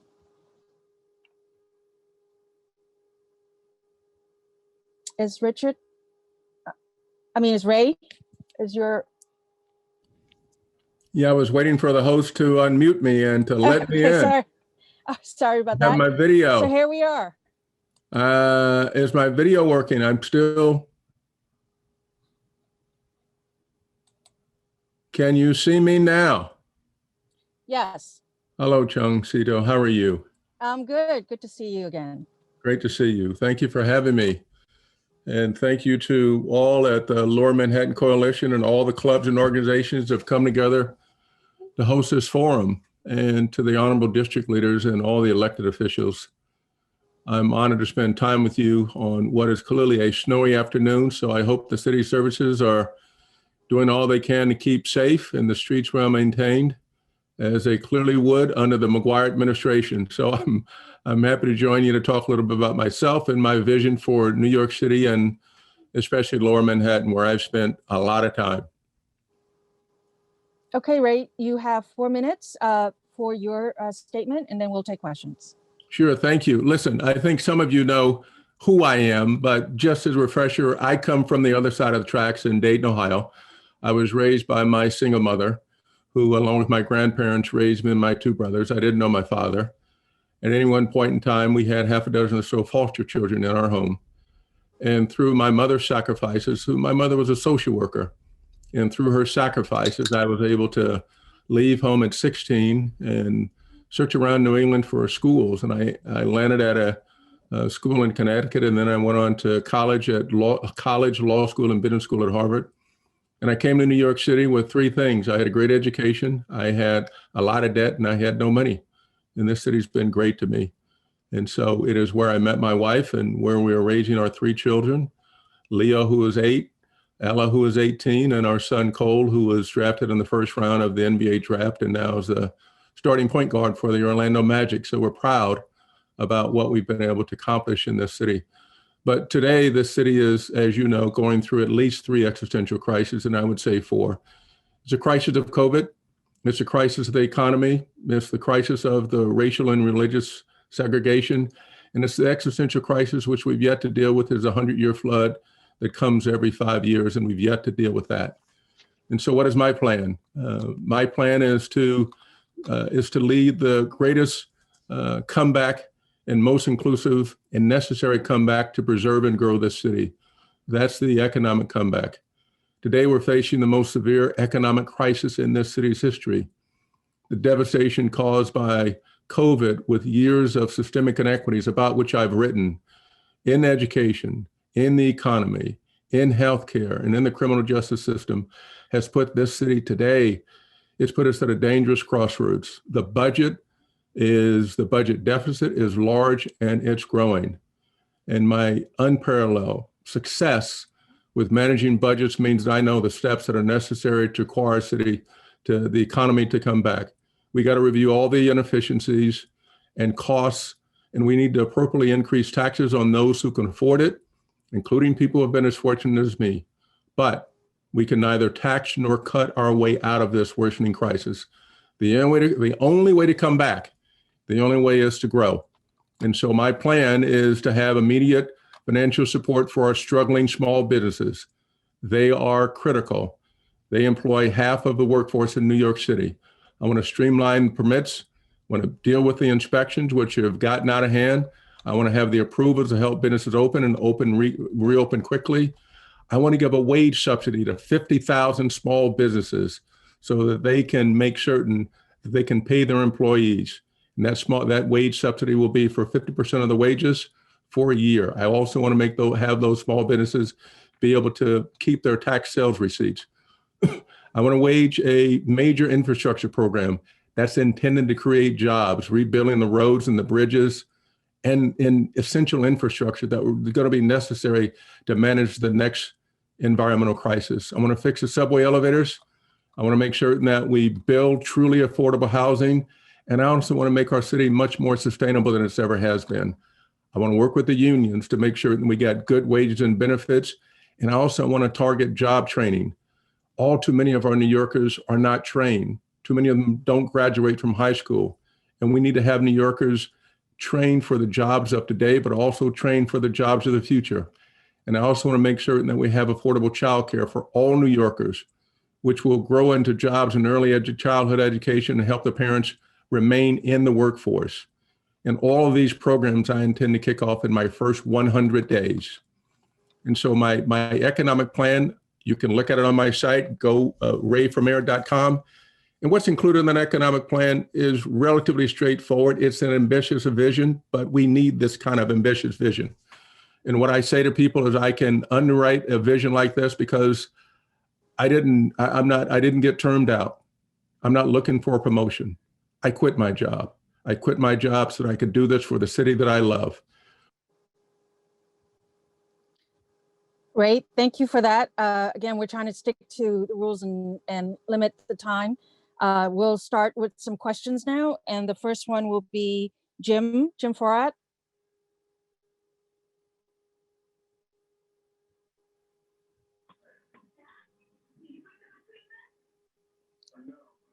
Jim?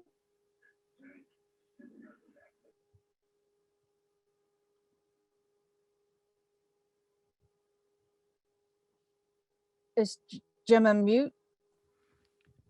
You unmuted the wrong person. Okay. Go ahead, Jim, you're unmuted. It must be his audio. Move on. I think we should move. Okay, so we'll move on. Next, Lynn Ellsworth. Am I unmuted? Yes, we can hear you. Okay, great. My question really is about education. I see from your own life history how crucial education was to your own professional trajectory. So I'm kind of wondering, no candidate has yet come forward to say that, you know, our New York City public school system should be the best world-class public school system we've got. I see too many schools that are crowded, that the maintenance is appalling and almost embarrassing, and classrooms where the kids aren't even taught phonics. So how does education fit into economic development for New York City?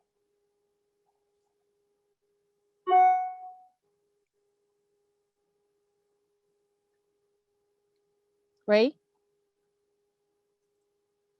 I'm sorry, I keep getting muted and unmuted. The answer is education is essential. If you look at my vision for New York, it includes the following 3 pillars. The economy, and I've touched on that briefly, safety, security, and quality of life, and education. Education is personal to me. It is what got me from the other side of the tracks in Dayton, Ohio to New York City.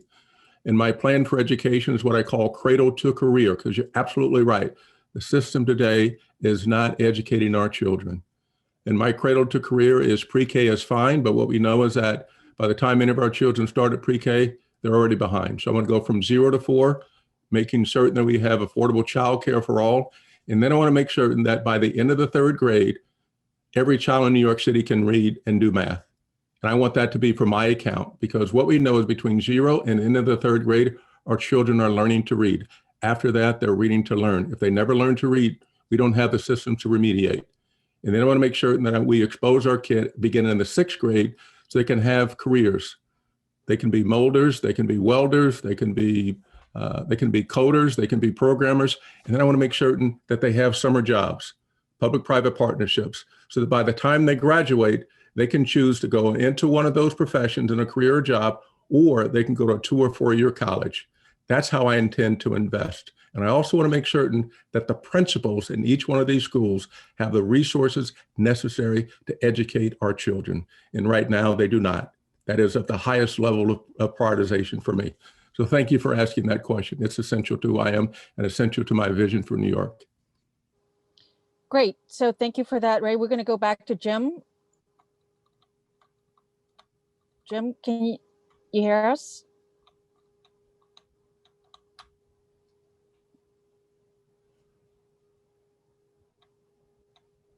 Jim, we're coming back to you.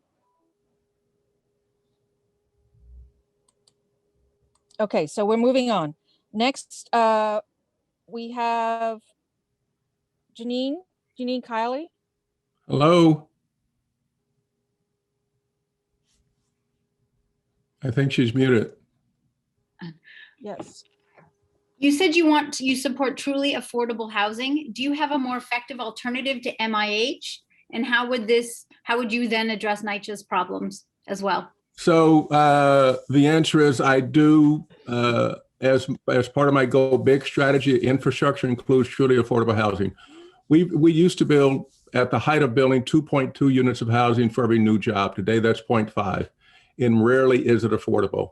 And affordable, by description of affordable, is those people who make $15,000 to $30,000 a year shouldn't pay 50 to 60% of their income in rent. So we have to develop truly affordable housing, and that is going to be a primary part of my infrastructure plan. NYCHA, we need to make sure that we focus on NYCHA. It is now bloated infrastructure.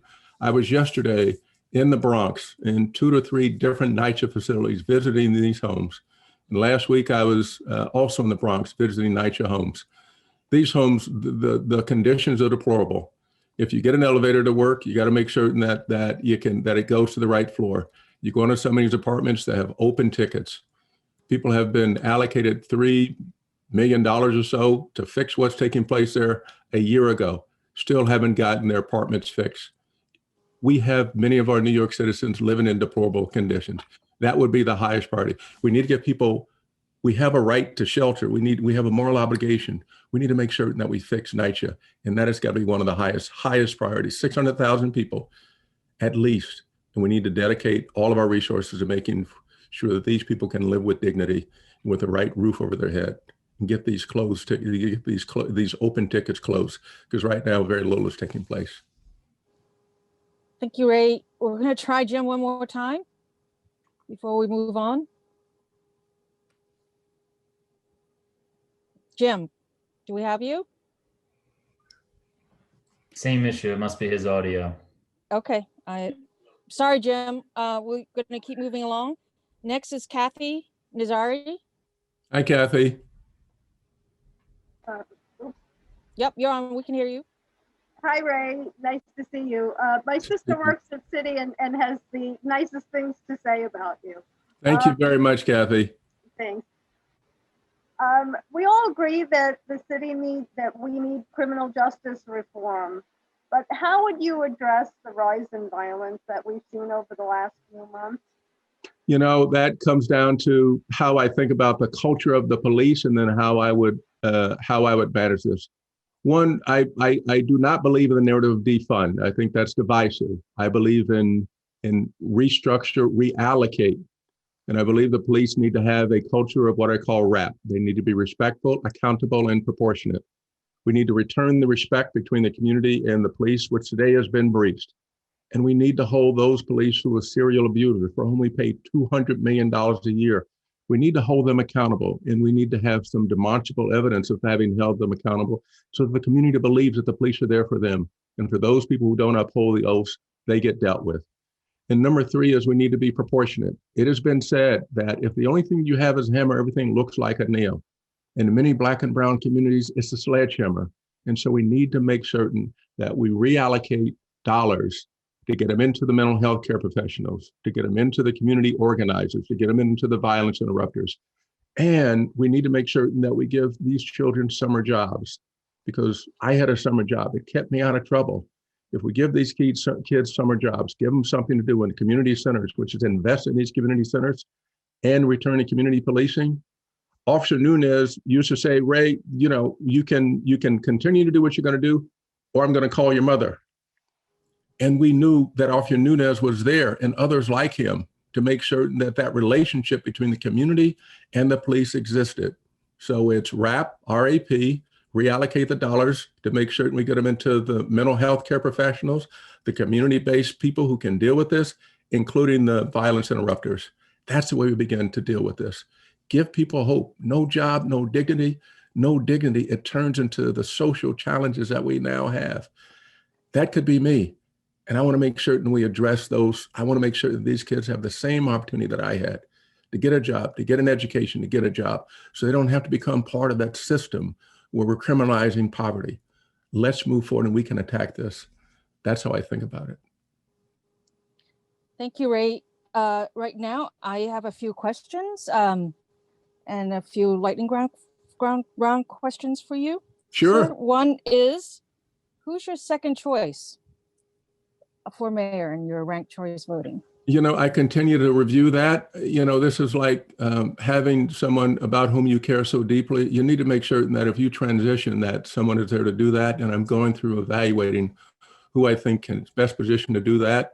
There are very few people who have the leadership, the proven leadership and business skills that I do, which is going to be what's needed to get us out of this economic crisis. So I'm thinking through who has that and who has the relationships to make certain we have the business, the private public sector relationships and the private sector partnerships, which are going to be absolutely vital to getting jobs and reviving this economy. So I've yet to decide on that. Okay. And how would you integrate public schools? You know, that's a bit of a myth. You know, it's mathematically not possible given percentages, given the racial percentages here. I would make certain that I took the best public schools into each of these neighborhoods. And I get back to my education plan. This gets to making certain that we empower and give resources to the principals in these high schools. Make certain that educational success and societal success through education is not determined by the zip code. So I would invest in the local education, take the education to the students, make certain that in each one of these zip codes that we have the highest quality education. If it comes through integration, through some facet of integration, I'm all for that. I'm focused on making certain that we deliver quality education to the children where they are. Let's meet the children where they are and give them the best. Great. And just some yes or no questions and answers. So do you support city control of the MTA? If we could afford it, yes, if we could afford it. Okay. Do you support a millionaire's tax? As part of an overall plan? We're all going to have to do more, but it has to be in the context of making certain that we grow our way out of the budget. Remember, we can neither tax nor cut our way out of this. We have to grow our way out of this, and those who can afford it will be prepared to pay for it for so long as we give them the right quality of life, which today has been breached, and we need to restore it. So that's a yes. That would be yes. Okay. And then finally, do you support legalization of marijuana? Yes. Great. Well, I just want to thank you for your time today, Ray. And you could, plan your Super Bowl party. Thank you very much. I thought this was it. Thank you very much. So appreciate you, and thank you for having me. Thank you, Ray. And next, we have, again, for those joining us, the next candidate would have been Andrew Yang, and we all know he's still recovering from COVID, and so we send our best wishes. And so we bring Diane Morales. Diane?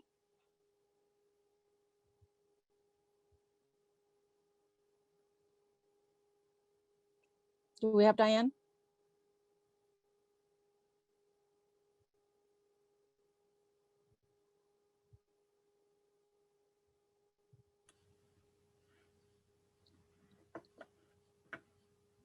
Diane, Chang, I don't think we've located Diane. Nope. We're working on it. Okay. Is Scott available? Also trying to get him to come ASAP. Sue, can you tell us if there's any other of the candidates available right now, or?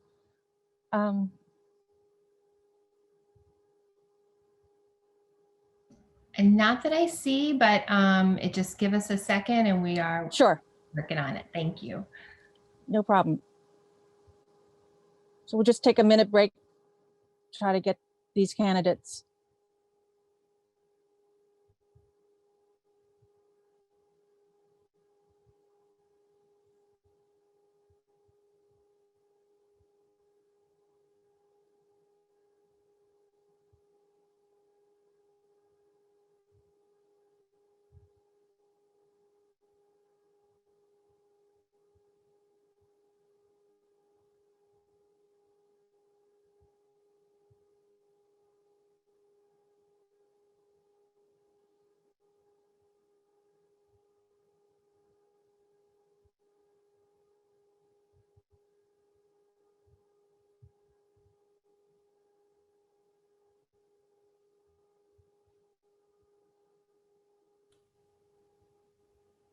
Hi. I think we might have Diane Morales.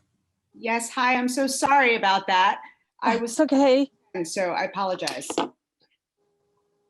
Diane, whenever you're ready, we have 4 minutes for you make statements, and then we'll start with questions after that. Great. Sorry, I just transitioned to my earpods. My apologies. Just give me one quick second to make sure that I can. Yes. Great. I'm so sorry for the mix-up and the confusion.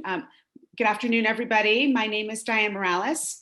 I've had over 25 years of experience meeting the needs of New Yorkers when our systems have failed. New York City is a part of who I am. I'm from here, I've taught here, I raised my family here, and I've organized right here in this city. Throughout all of this, I've experienced the failed systems of our city, but also the hope of our communities. And it's that combination that led me to enter this race. But over the past year, the impact of the COVID-19 pandemic has compounded the pre-existing pandemics of racism and poverty that already plagued so many New Yorkers.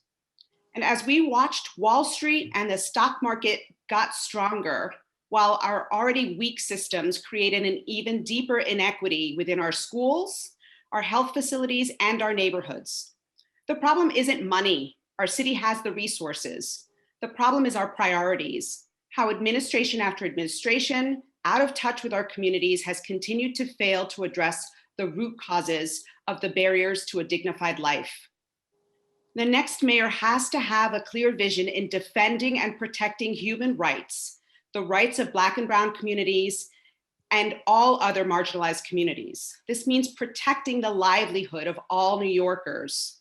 We need a new paradigm that will prioritize communities most in need, stabilize the livelihoods of our neighbors, and radicalize our approach to addressing the needs of the majority of New Yorkers. I'm a first-generation Puerto Rican born and raised in Bed-Stuy to a working class family. I'm also the single mother of 2 children who has been a successful executive and leader of human service organizations dedicated to helping others navigate challenges and access opportunity to live in dignity. I've co-founded a national organization. I've successfully created education enrichment programs to counter equity issues that has been replicated across the city. And I've launched a career training program in healthcare. I look forward to being here with all of you this afternoon and sharing my vision for the city that has been inspired by the people, with the people, and for the people. I'm not here to get us back to the status quo. I'm running for mayor because I believe that we can co-create an equitable city that we have never experienced, but that we all deserve. One that finally lives up to the rhetoric of being the greatest city in the world. Thank you. Thank you, Diane. First question we have is Tom Legata.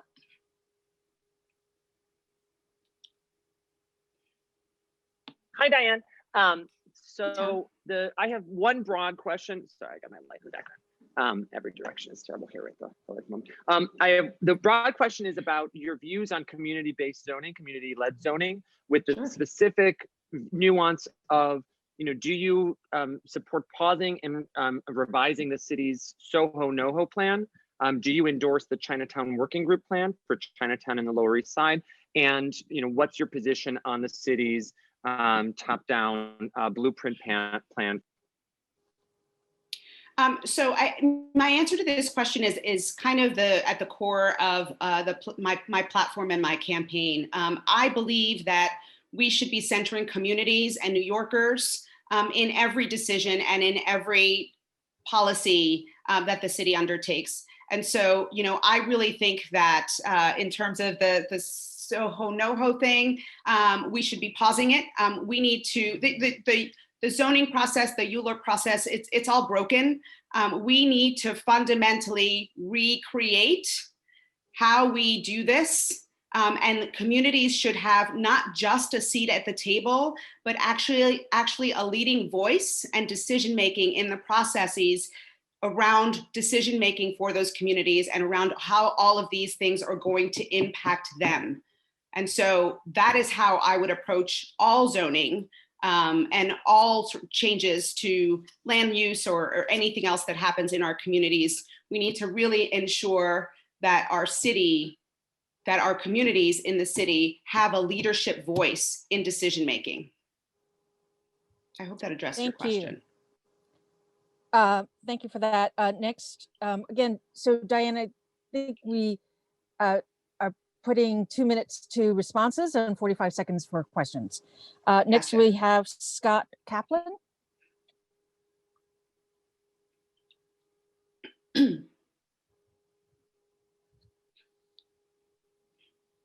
Yes, Diana. Hi, Scott. Hi. John Lindsay said being mayor was the second hardest job in America. How do you avoid repeating what journalist Jack Newfield said of the progressive icon? John Lindsay wanted to do good, but he didn't know how. That's a great question. So, I've spent my entire career actually doing good, not just wanting to do it, but actually being very effective in getting it done. And that, I think, is a function of leadership, executive skills, and management.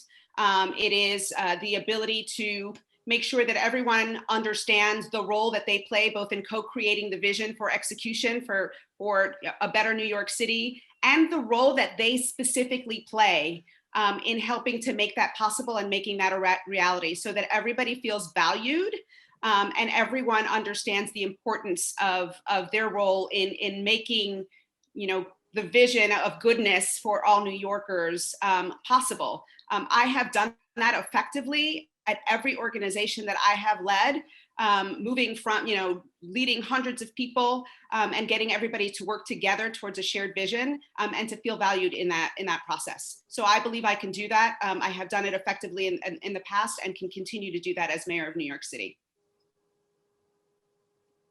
Thank you. Next, we're going to call on Daisy Paez. District Leader Daisy Paez. Hi, Diana. Thank you for being here. Hi, Daisy. I have a question. I live on the Lower East Side and we're like overcrowded here. My question is, the AMI is based on the so-called affordable housing, with all these new developments. I live on the Lower East Side, and I can tell you that a huge percentage of the residents here, especially the lifelong residents, do not fit the criteria of the AMI, which is based on the entire metropolitan area. I'm gonna keep reading my question if I can. Okay, based on the immediate area, which these new high rises especially are taking space in our community with these developers who offer a certain amount of apartments for tax breaks. Can the AMI be changed to be fixed in the immediate area in which these new developers are being offered? Yes, not only can it be changed, it can be, we can get rid of it. We can abolish it. We can actually move towards a whole different structure of how we do housing in New York City that does not prioritize and center developers and their profit, but instead prioritize and centers the communities that need housing. The housing market, the way we do it in New York City right now, it's speculative and commodifies housing and makes it such that we feel like we have to rely on these large scale developers in order to build housing. That's not the only way we can do it. We can make choices to do things differently insofar as the housing market and so many other things in New York City, so that the people that are benefiting are actually the people that need it the most. So I am a strong supporter of the idea of moving away from that model and adopting a whole different framework for developing housing in our city. Thank you for that. Next, we have Carmen Cruz.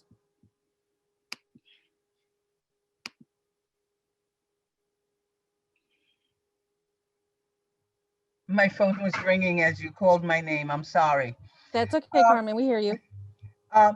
Everyone speaks about the education of children and what to do with children, okay, which I'm for. But no one talks about educating parents, setting up like family resource centers in each of the schools that will provide child rearing classes, even how to use a dictionary so that they can help their child. How the Department of Education actually operates. Like a lot of these parents don't even know why it is that you must have a 12.0 reading level when you graduate. They don't know what a reading, reading grade level or math level is. Okay. Carmen, sorry about that. We have 45 seconds allotted for the asking of the question. Can we just allow her just to ask the question? If you could do it in 10 seconds. Okay. Okay, Diane. So the question is, what do you think about that?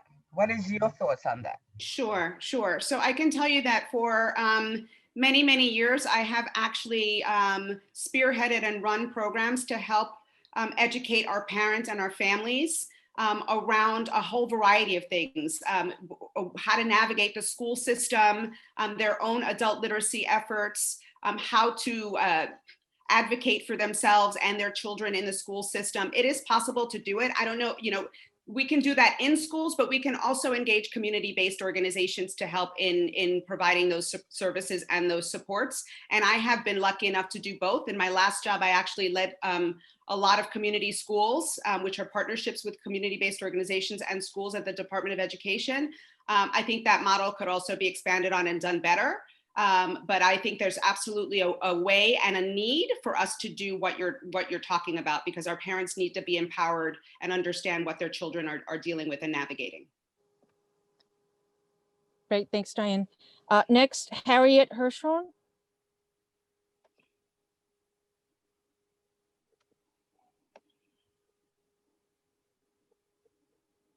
Oh, there we go. Harriet, Hi, my yep. is sort of twofold. It's sort of a follow-up to Daisy Paez's question in the sense that it concerns both housing and also our health on the Lower East Side. I'm concerned about the ESCR, and that's the quote unquote resiliency plan for the East River. Yep. And sometimes I wonder whether or not it's a development plan in sheep's clothing, or resiliency clothing, because the old plan was hilly and this new plan is flat, possibly paving the way for potential building, which my fear is that it will lead to displacement of particularly people who live along that waterfront. So I wonder about that. The other Is there, yeah, please, you have to try to get your question in under 45 seconds. Was there a question in there? Are we gonna?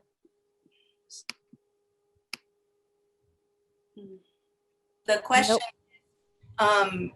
considering the potential dangerousness of the ESCR, would you consider it being paused and reviewed by a panel of experts, meanwhile providing interim flood protection for our neighborhoods? Thank you. Thank you for that question. Yes, I understand that there has been a lot of community concern about the plans. And I would like to actually see a process where community members felt really, really included in the process, and felt like they were part of the solution. Absolutely, I think that we need to be, investing in green infrastructure and resiliency and prioritizing the communities in terms of building flood barriers and flood plans. But I also think that we can do it in a way that engages community, respects community, and prioritizes the community. So that is definitely something that I would be in support of. Great, thank you. Next is Taylor Banning. Taylor.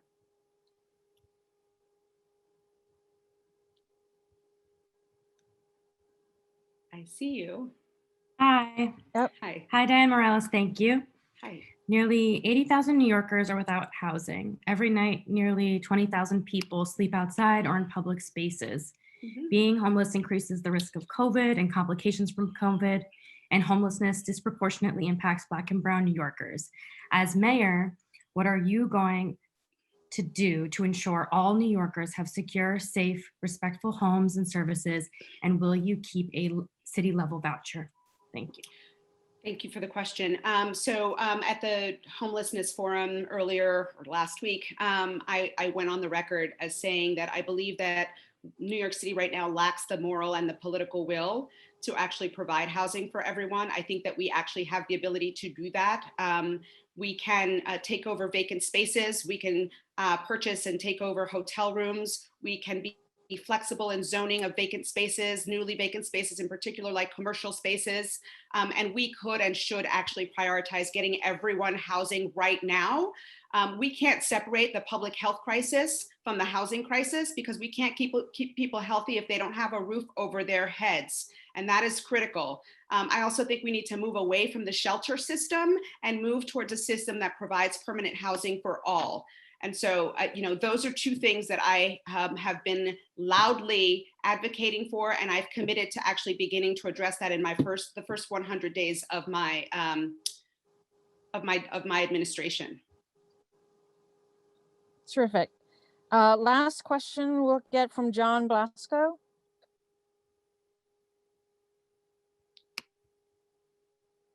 Hi, Diane. Good to see you. Hi, John. Good to see you too. So many candidates are talking about, we need to fix NYCHA. We need to fix NYCHA. It's horrible. But no one has really told me as a NYCHA resident how they're going to fix NYCHA. So would you just share a little bit about your vision for NYCHA and improving it? Thank you. Sure. Great. Thank you for that question. So I am an advocate and a strong supporter of the Green New Deal for NYCHA. I think that once we reallocate our budget and take things out of things like policing and bring more resources into the community, we can begin to move towards the Green New Deal in terms of employing NYCHA residents to help with issues of retrofitting and building the green infrastructure and addressing all of the, beginning to address the outstanding repairs for NYCHA. I also am a big supporter of Congresswoman Nydia Velázquez's bill in terms of beginning to bring resources to NYCHA to address that. And the last thing I'll say on this is I think we need to move towards democratizing NYCHA and giving residents much more power and control over what is happening in their developments, so that they have that they can feel like they're engaged in decision making and can begin to exercise the pride that we all want to have in our homes. So those are things that I would begin to move on immediately.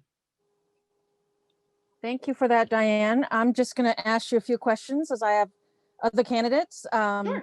First is, who's your second choice for mayor in your ranked choice voting? That's a good question. I get asked that a lot. I think that it's time for us to have change in the city. I think we need a person of color, and I think my preference would be a woman. I think women are better leaders in general. No offense, guys.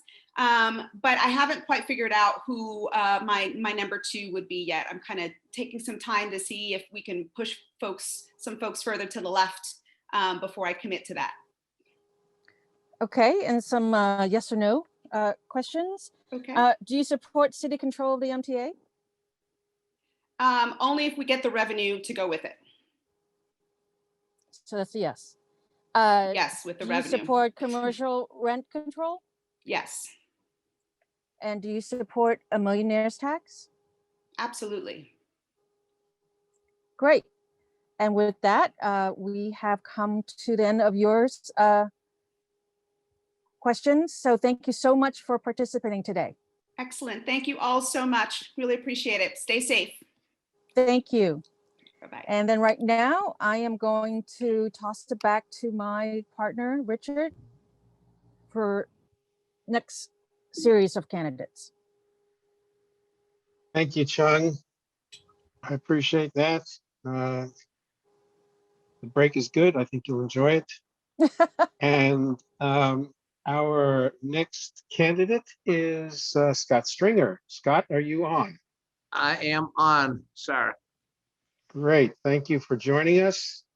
And in case you didn't hear, we're doing 4 minutes for an opening statement for you, and then questions of 45 seconds with a 2-minute answer.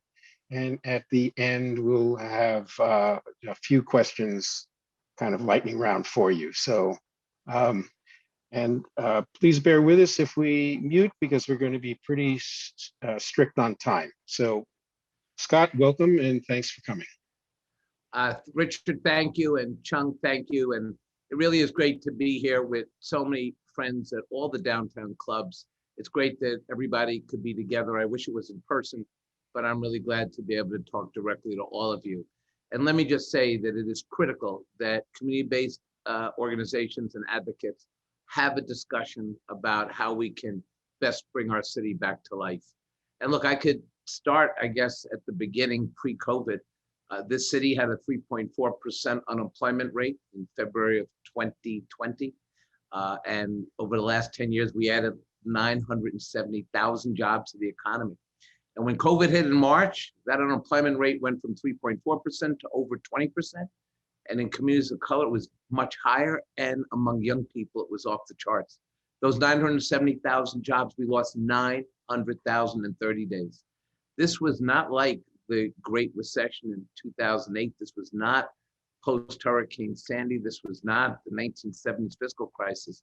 This was akin to the Great Depression, where we literally saw food lines, bread lines, people dying, people losing jobs and careers, not being able to pay rent. A city that voluntarily shut down its entire economy. There was no precedent for what we were going through. And in order to bring this city back, we're going to need a mayor who has the vision and the skills to make sure that we can tackle an economy that must be rebuilt differently. We must be willing and able to tackle the health disparities in our city. And we have to speak directly about the social justice challenges we face. The future of the city depends on being a place where people can afford to live. We cannot be a city where the entrance fee is a $2 million condo. So we need to build real affordable housing. Let me say this, let's call it low-income housing for the people who are struggling in our city. But we have to continue the value proposition, and that includes great schools and great parks. It really means bringing our city back so that every neighborhood has a real resiliency plan, and that we can create a climate change agenda, the likes we've never seen. And talk is cheap. You know, I've detailed the plans. I have a small business plan that talks about the tax breaks local businesses are going to need. We have to address the hollowed out commercial corridors. We have to help small businesses with their online business, because this is going to be a slow road, folks, when it comes to helping our businesses. We've lost 2,800 businesses. We've lost 520,000 jobs in this sector. And I want to talk about workforce development and free tuition at the 2-year CUNY schools so that we can upskill our workforce. And we need to have a specific plan on how to build low-income housing. I mean, you just can't say, I'm going to build low-income housing. You got to tell the voters how you're going to do it, not just why. And I also think we need a transportation infrastructure plan, and I have a 21st century transportation plan that I believe is real. The mayor may not be able to control the MTA, but we got the streets, and we have to reimagine our city post-pandemic. But let me just say this, plans aren't enough. It's going to take government and political skills to get things done. And quite frankly, no one in this race matches my experience. As a former assemblyman, no one's going to steal my lunch money in Albany. I've been an assembly reformer. I challenged the political power structure, and I led the fight on so many critical issues in Albany. I worked with all of you as borough president. We worked on community-based planning. We grew the tax base while protecting communities. And that's the experience I'm going to bring to the mayor's office. As controller, I manage the $240 billion pension fund. It's the 4th largest pension fund in America. And this pension fund has been able, under my leadership, not just to take care of our retirees, but also to divest from the private prison industrial complex. I just divested $4 billion in fossil fuels, which is a historic divestment. And I've also been the auditor in chief. I've held the Blasio administration accountable for 7 years. Scott, apologies. We're holding people to 4 minutes. And we are now ready to begin questions. You're back online. So our first question is from Maggie Boyd. Maggie? Hi, I read your candidate survey and you said, I will create a new system for entrance into our specialized high schools that are based on state math and reading tests instead of the SHSAT, and potentially apportion some seats to top scorers within school districts or individual schools. How do you think that that's going to help to desegregate the schools? And the second part of my question is, do you believe in mandatory gifted testing? Well, I think that we have to make some tough decisions when it comes to diversity in our schools, and we should start with our specialized schools. Too many Black and brown kids, almost all Black and brown kids, can't get into the school system because the Shazat is not allowing people to access the schools. So let's change the test. Let's swap out the Shazat, in my opinion, for the 7th grade test, which is more about what's learned in the classroom. I believe we'd see more diversity in the specialized schools. And then when it comes to integration in this city, we also have to model what's happening in the Brooklyn District 15 and on the Upper West Side and District 3 to start integrating our schools so that every kid can get the advantage of the diversity that thrives within the school system when it's done right. Many of you know I have 2 little kids.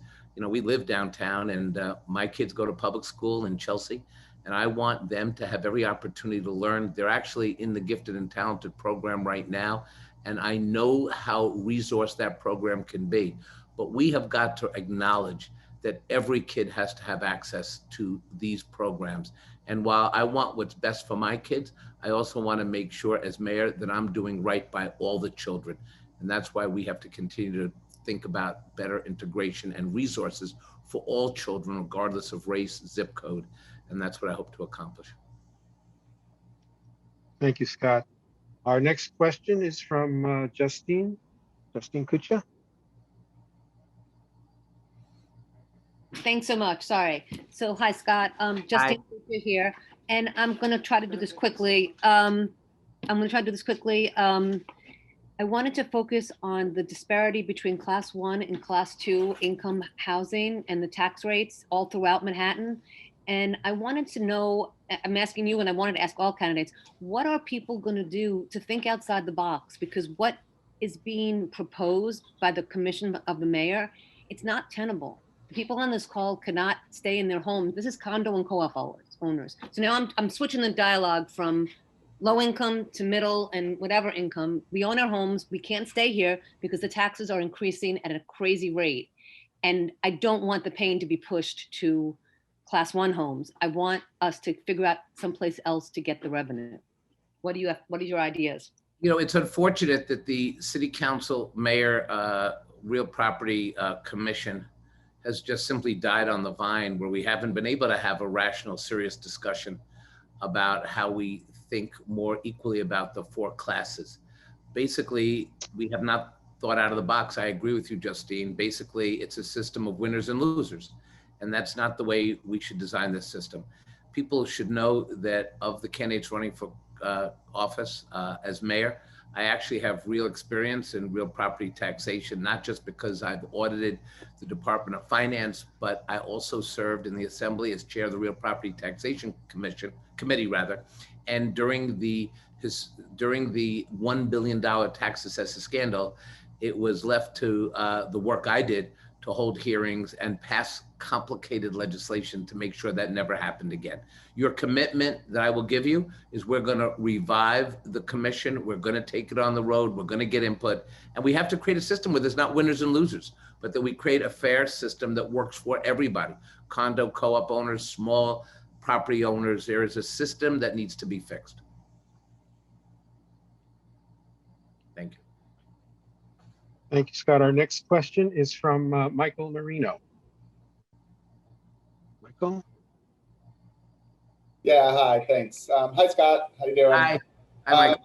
I wanted to ask you about I think every candidate today has been asked a question by somebody about the East Side Coastal Resiliency Project. And I'm sure, as you're aware, the whole east side of our island from Chelsea down to, from 23rd Street down to Brooklyn Bridge and Wall Street is under some sort of plan for redevelopment or flood mitigation. And there's just been a lot of, I think, mistrust of the plan by the community based on sort of what we are and are not being told by the city.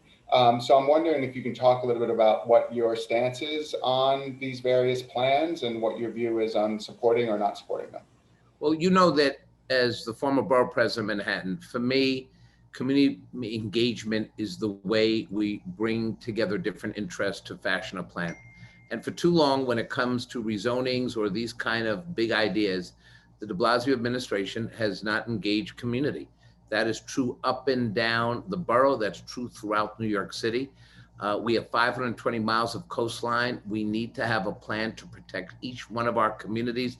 Community engagement is key. One size fits all doesn't work. And I want to just say to everybody who's approached me on this issue, you know, I'm the controller, not the borough president, so we haven't been able to work together on this issue.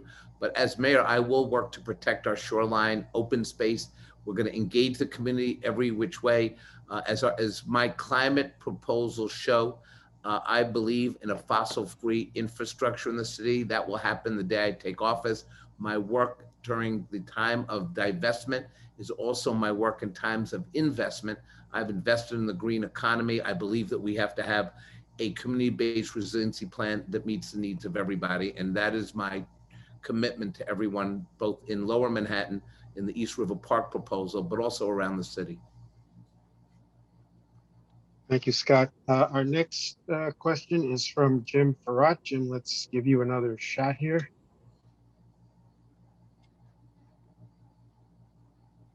I've unmuted. Ah. Oh, Fantastic. Well done.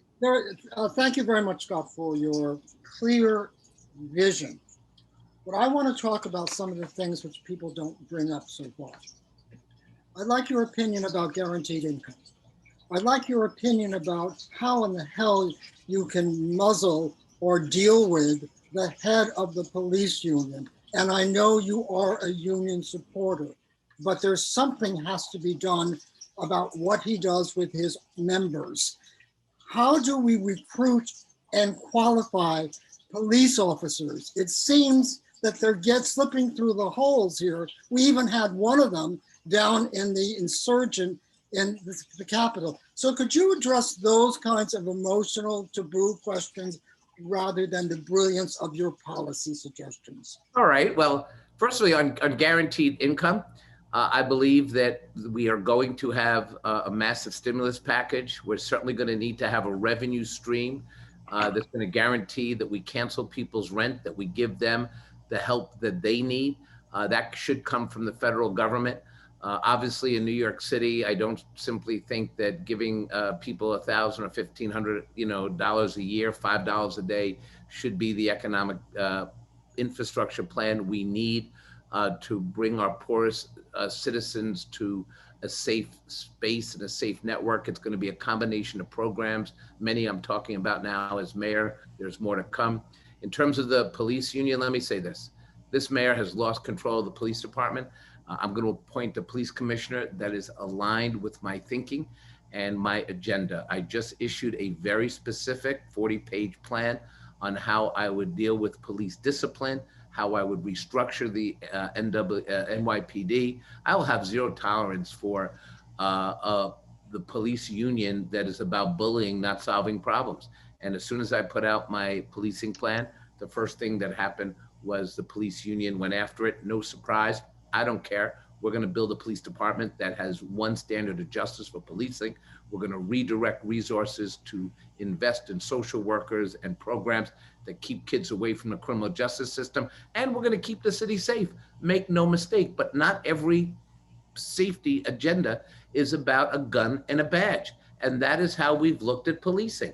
I know that we can do better. It's pretty amazing to me that in Eugene, Oregon, they answered 24,000 calls for people who are having mental health issues.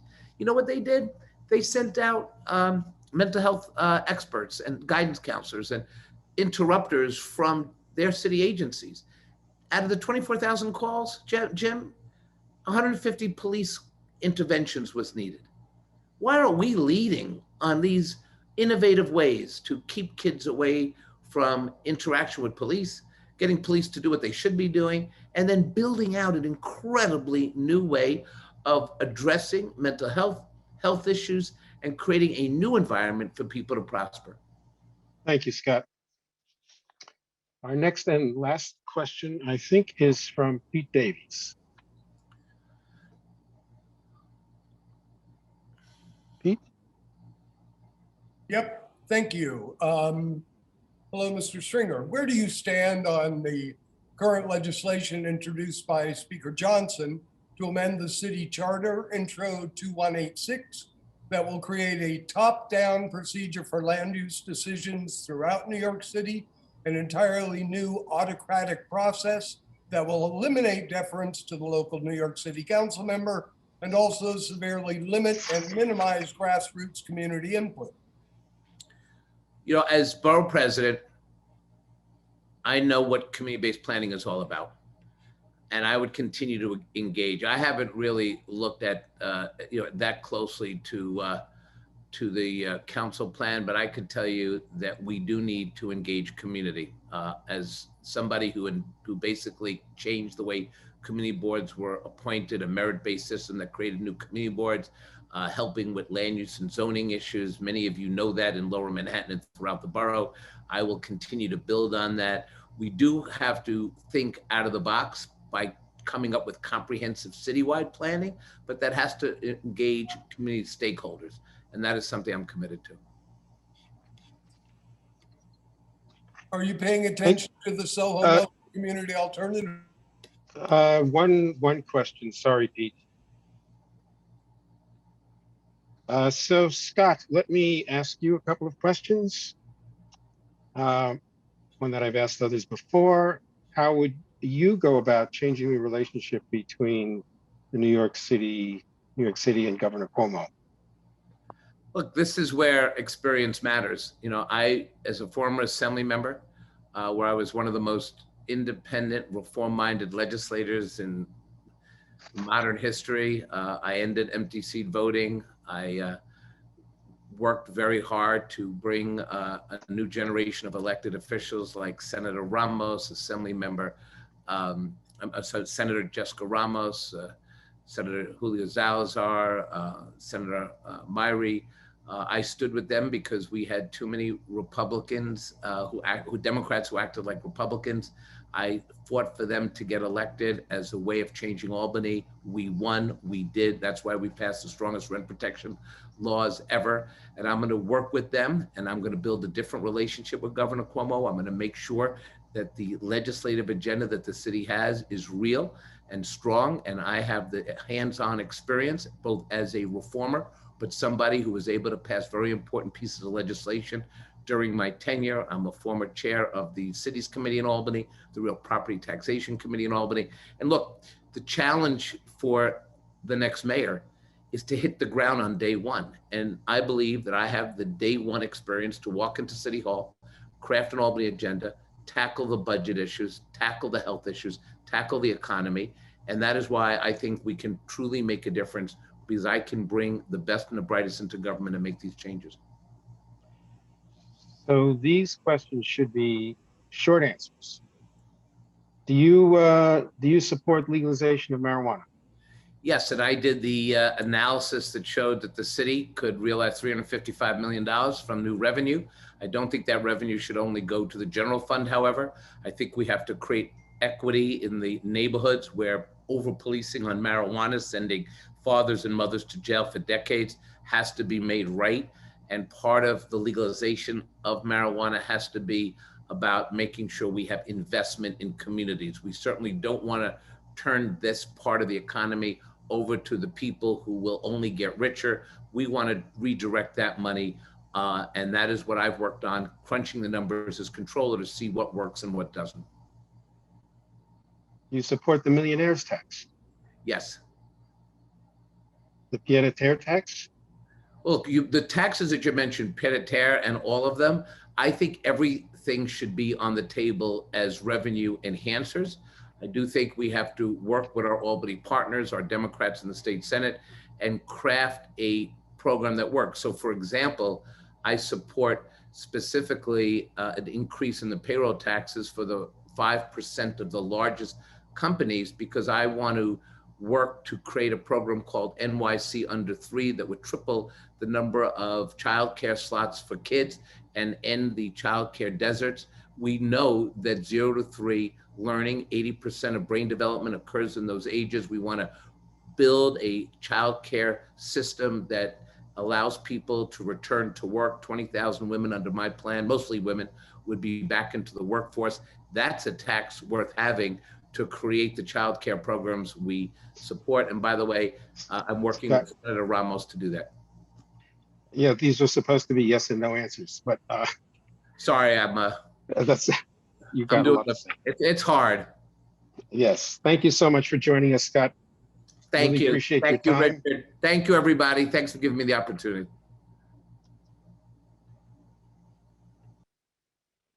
Our next candidate is Catherine Garcia. Catherine, are you here? I am here. Thank you. Thank you for joining us. Welcome. We have 4 minutes for your opening statement.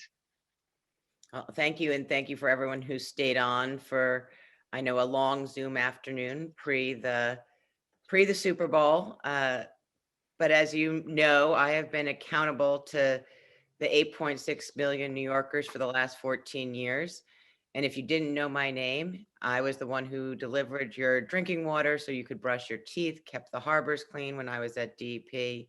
And at sanitation, if I was still there, I'd be plowing your snow and ensuring that your trash and recycling got picked up. And I have to say, I've been very proud of the force so far this winter season.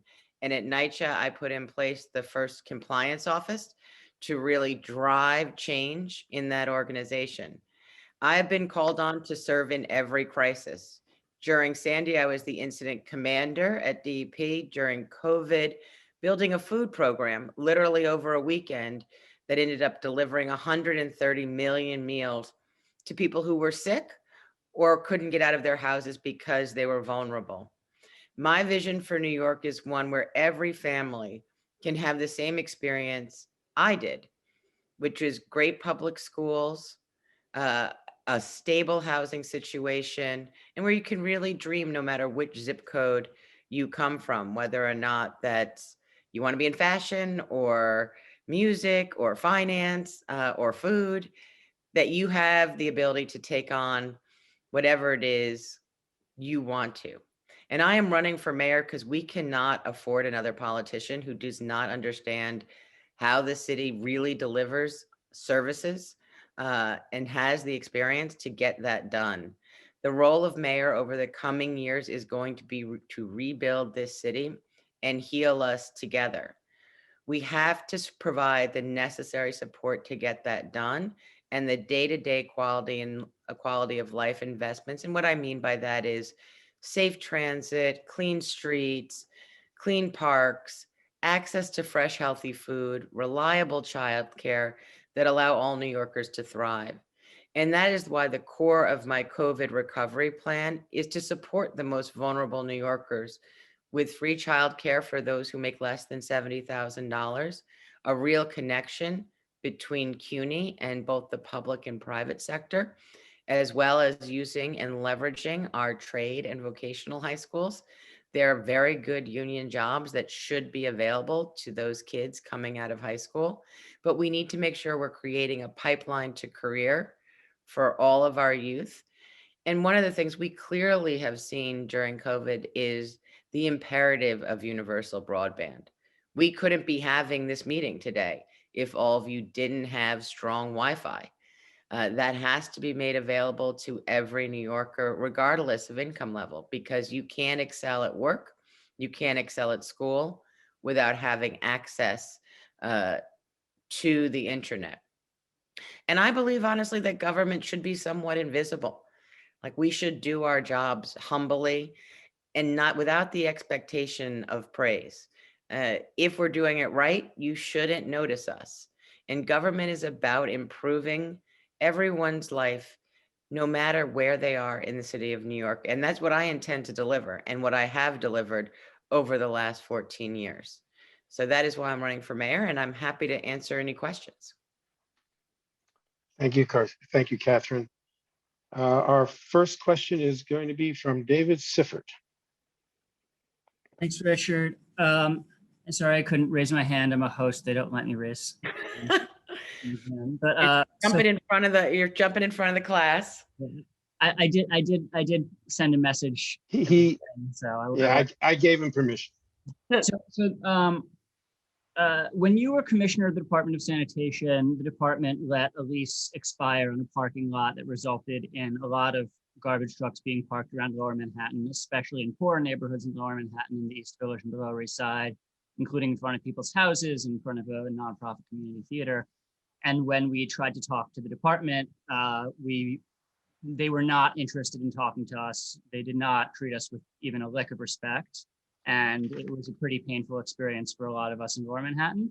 And I wanted to give you an opportunity to come here and sort of explain what happened, since I don't want to jump to conclusions without hearing from you. That was the evil empire. I appreciate the opportunity. And no, we didn't let the lease expire. We tried to keep and hang on to that building. And we really just got evicted. We were technically homeless. We were homeless. We were a homeless garage, and there was no place to go.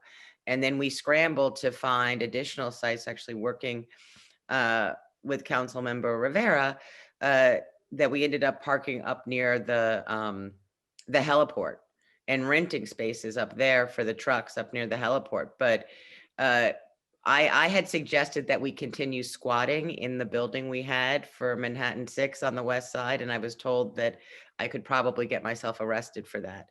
And so we were really forced to be using those spots on the street and trying to come up with a better solution for them long-term. And long-term has always been the plan for a new garage for both Manhattan 6 and Manhattan 8. And I will work hard to make that happen because the garage on the west side at Canal Street is beautiful, extremely efficient for us from an operational point of view, and has no impact on the community. They actually have embraced it at this point in time. And having facilities that work for the department and work for the community is what I would like to see put in place. Thank you, Catherine. Our next question is from Michael Kramer. Michael?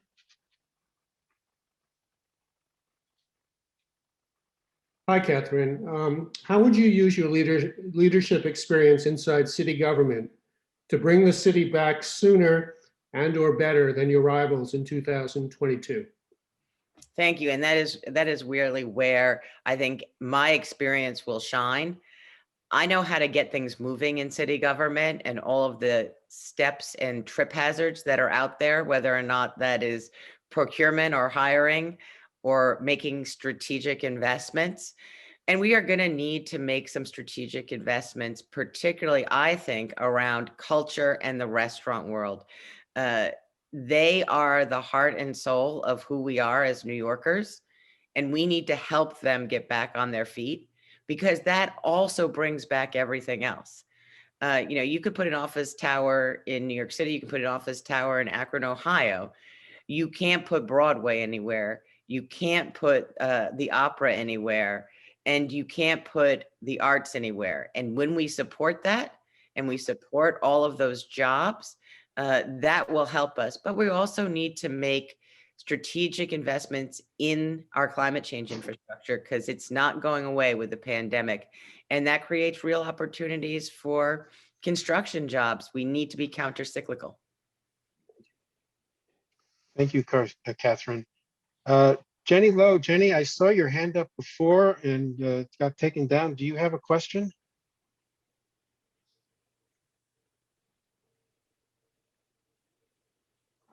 Jenny, are you here?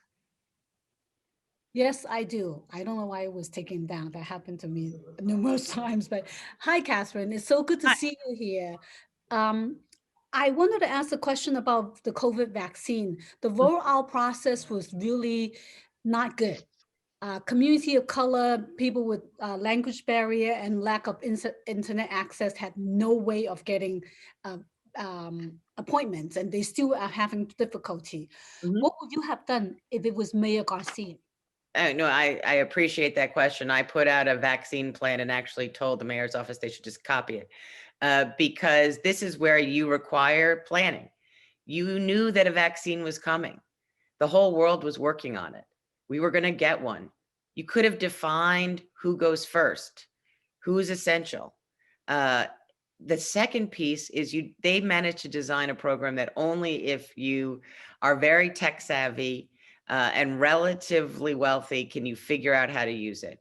And so in my plan, the pre-planning would have been involving nonprofit and faith-based organizations to identify our most vulnerable and bring the vaccine to them so that they would be able to enroll through their nonprofits, particularly if they had a tech or a language barrier.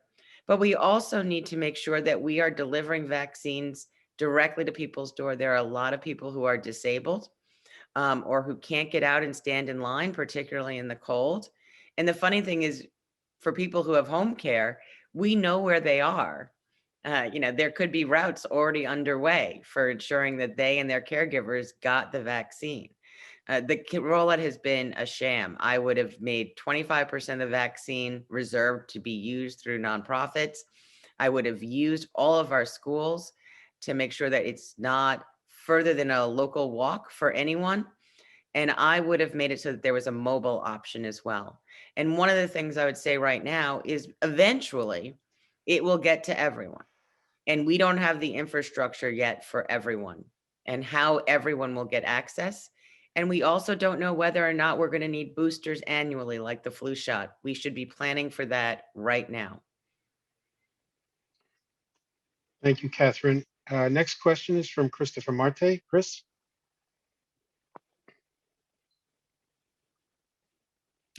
Hi. Currently, the Department of Education funds their schools through a projection model that's based on enrollment, and typically this works. However, this year schools are under enrolled because of the pandemic, and some schools owe up to $600,000. We shouldn't be making schools pay back these funds. Parents, education activists, and leaders are calling the DOE and mayor to create an amnesty program, similar to the amnesty program created after the financial crisis.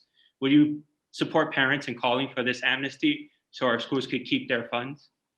Absolutely. And let me tell you, I'm hearing about this directly because my sister is a public school teacher, and her school is incredibly worried about having to give back funds when they've spent those funds because they needed extra teachers. It's an elementary school. Many of them are back in the building, plus they are having to do the online portion of it. This actually requires more resources, not less. And so taking away what they have now would just be tragic. But I'll tell you, my biggest concern is that those kids are sort of lost through the cracks right now, and that they haven't enrolled because they are completely disengaged from school. I'm hopeful that they've just moved somewhere else, but I think that's not the case. I'm very concerned that they're just completely disengaged. Thank you, Catherine. Next question is from Mary Pearson. Mary? Okay. Hi. Yes, thank you for taking my question. I've heard that it's a COVID question. I've heard 40% of healthcare workers have refused to take the vaccine. Yes. Errol Lewis said on New York One, here's the vaccination line, here's the unemployment line, choose. Are you in favor of mandatory vaccines in nursing homes and for other healthcare workers? I am in favor of mandatory vaccines. We have to make sure we are protecting our most vulnerable, particularly if you think about who's in a hospital or a nursing home. It's people who are older, or they have underlying conditions, or perhaps they have cancer. They're very vulnerable. And we need to make sure that the people who care for them are able to protect them. But it's concerning. And one of the things we need to do more work on is this vaccine resistance that we're seeing across the nation. And it's about education, and it's about education from trusted people in their lives, whether or not that's a faith leader or a community organization or a medical professional. But we need to make sure that the vaccine is getting into arms.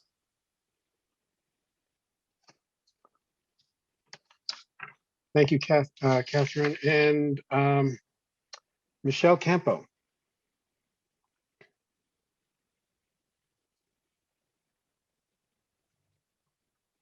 Michelle? I'm here. Can you hear me? I can. Yes.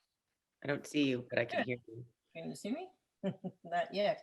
Okay. My question to you is that many times the community has been put through the ringer in terms of something coming up and community involvement, and Soho NoHo in particular, and the East River Resiliency Project. And then this is overturned by our mayor, just, wiped away, as he did with a lot of the community board involvement. And I want to know how you feel about that and what's your input on that. And the second question is, I'm not finished, is that I want to know if you are going to accept funding from real estate interests and developers for your campaign and in your mayoral. Okay, so I actually think that community involvement is absolutely critical in how we are doing land use and how we really move forward. And, I have publicly stated that I have been in support of the Soho NoHo rezoning because I know that we have not built enough in this city. We added 500,000 people and only 100,000 units of housing. Those are the future homes for folks. And I think it's incredibly important that this city keep building and growing so that we have jobs and homes for people in the future. COVID will give us some opportunities to do conversions, But we know that we have been in a housing crunch since before I was born, and we will continue to be unless we can build additional units and also legalize things like basement apartments and accessory dwellings. I have taken money from real estate. I believe that everyone has to be at the table for us to be able to come back and rebuild, whether or not you're in the private sector, the public sector, the nonprofit sector, the philanthropic sector. We're going to need everybody's talents to get out of this and to bring New York back stronger than ever. Thank you, Catherine. Tammy Meltzer, I saw your hand up earlier. Do you have a question? Tammy?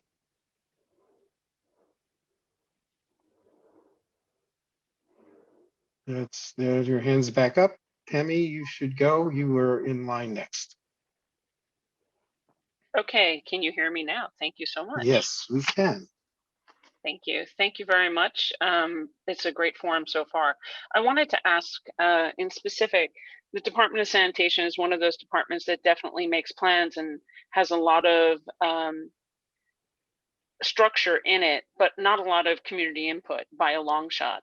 And one of the conversations you keep saying is bringing everybody to the table. Where do you see the role of the community in this? We've heard a lot of community, but particularly with this mayor, it's very top down with an economic driven recovery plans only done through real estate development. What other forms of community engagement, and by that I mean more than notification and more really true engagement, and what type of other economic drivers do you think need to be added for the recovery?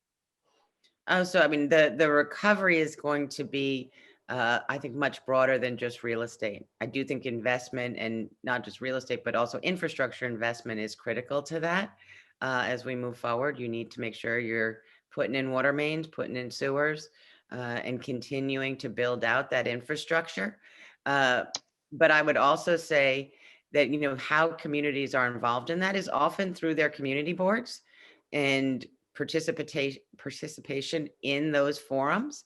But I certainly have done other forums with communities regarding sanitation work and meeting with them and going out and doing town halls as we move forward.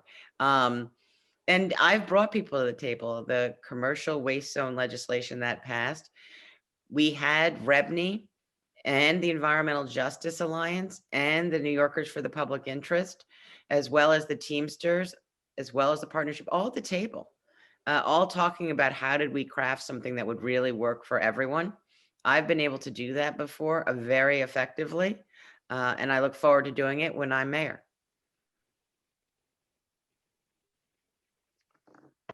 Thank you, Catherine. Let me ask you a couple of questions. How would you change the relationship between New York City and Governor Cuomo?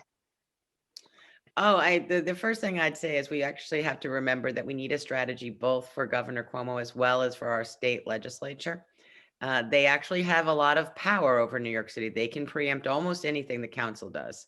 And working with them rather than opposed to them is incredibly important. But I am really straightforward and professional about my relationships with anyone. We can agree to disagree, but we don't have to do that in a way that is personal. And I believe that folks in the state want the best for New York City. It's in their best interest for us to thrive, because as the city goes, so goes the state. Is there any topic that's really important to you that you don't think has been covered by the forums that you've attended? I do feel like climate change is the most important threat that we face moving forward long term, and ensuring that we're doing things like electrifying school buses and protecting our children's lungs and their brain development, building out a renewable Rikers so that we have composting and we have batteries and we have solar and we have wind. These are all going to be critical investments moving forward. But also, we know that local law 97 needs to be implemented. Creating a financial scheme to assist buildings make these conversions and ditch fossil fuels. City has to be a partner with them as we move forward. Catherine, thank you so much for joining us. We really appreciate you taking the time and spending it today. And we've had some scheduling disruption, but I hope we have our next candidate up. So thank you again for coming. Thank you so much for having me. I really, really do appreciate it, Richard. It's been lovely being able to be a part of it. Yes, thank you. And team, do we have our next candidate ready?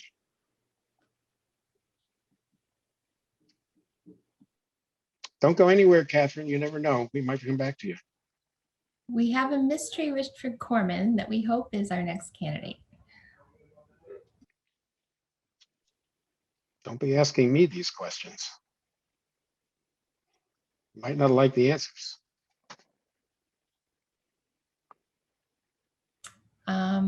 Carlos, are you with us, Carlos?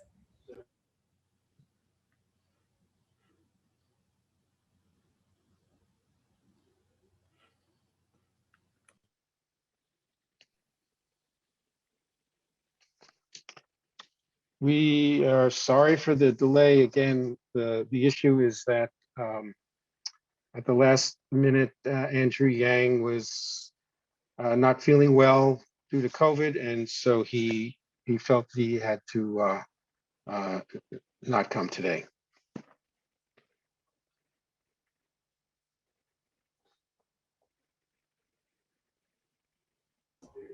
We seem to have lost our mystery Richard as well.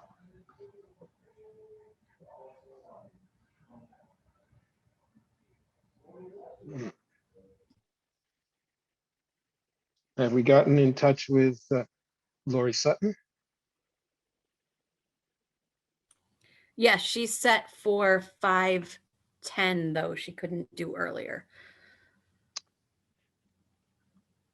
Well, while we're still searching around, I want to do something I didn't get to do before, which is thank my team, the team at DID that put so much work into this, and who you hear searching around for the candidates. Sue Burke, Sue Wave, thanks so much for everything you've done here. Meg Pascarella, Meg, thank you. Really appreciate all the work. David Weiss, the bad guy with the timer, and one of the guys who, one of our team who put a lot into this but couldn't join us today because of the snow, or the expected snow. He was at work at 5:30 this morning supporting the Commissioner of Sanitation in their communications efforts, Joshua Goodman. So Josh, wherever you are, thanks for your help.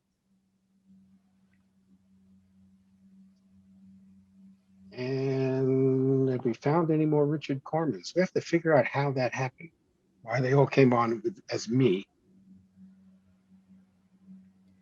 I think it was your link. I think that for some reason, the link you created was attached with your name. And so it just Richard, got viral.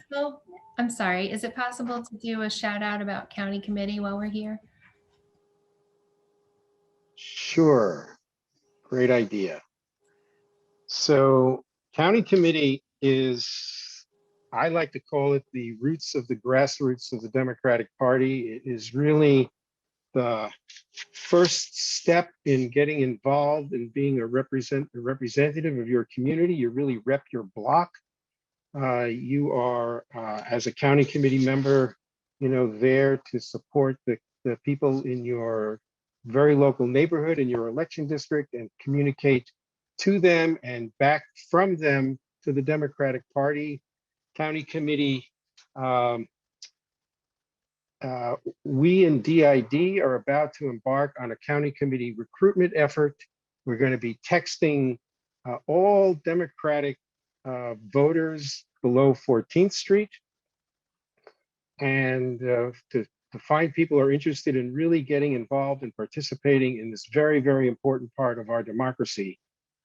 And we will distribute the people who are interested to the clubs that from where they reside. So we're working this effort in conjunction with all of our partner clubs here. Richard, we have Carlos. I just need to find him and unmute him. Wonderful. Nobody came here on Super Bowl Sunday to listen to me.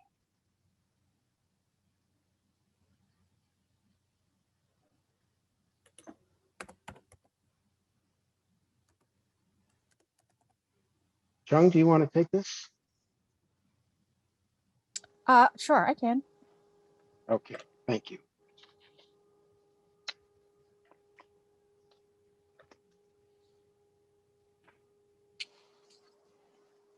Sorry, I'm still. I think we are on. Is this right? Yes, Can you all we hear can me? hear you. Yes, yes, yes. Okay, wonderful. Sorry. No, it's okay. Thank you for having me tonight. Thank you, Carlos. Take a deep breath. We have blocked off 4 minutes for you to make your statement, and then we'll open it up for questions. Wonderful. Well, thank you. Thank you for having me tonight. And I know that there is so much happening today and that you are all safe and healthy and warm.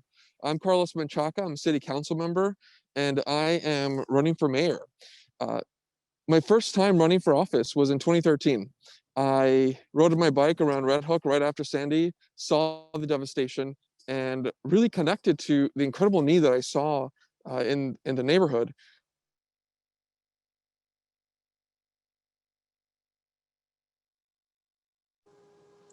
Did we just lose Carlos?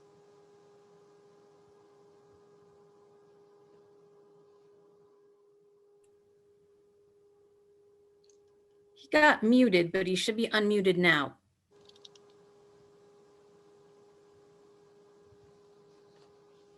Carlos, we apologize for that. Hello. Yes. I'm back? Yes, you're back. Sorry. Okay, beautiful. So I just wanted to say that I ran for office in 2013. I ran against an incumbent and won through incredible organizing in the community. Really saw some incredible need and got to work. We passed the NYC bill that has brought over 1 million people an identification card. That incredible coalition of New Yorkers really taught me the power of voice. Through participatory budgeting, we have brought over $20+ million into the community where they can make decisions about how to improve their neighborhood. And I've been a critic of this mayor since day one in city council. That experience has given me the sense of understanding about what we need in this city. We are in another crisis. This pandemic and the economy that is restructuring is also fueled by the racial justice conversations that we're having, with yet no one in the leadership of this city to actually meet that challenge. I have voted against the jails. I have voted against the budget. I will continue to fight for these issues in the city council. And this budget that we're all anticipating will be on the ballot. And I want to be your representative. I think the power of our communities and our neighborhoods are what's going to get us out, not just of the pandemic, but out of what we have all been seeing and feeling in terms of the police and incarcerating and neglecting our communities impacted by COVID. So I'll take any questions now. Thank you. Thank you, Carlos. We have our first question from Alice Blank.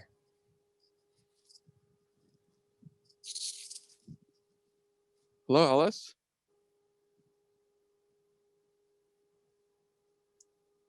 Trying to unmute Alice.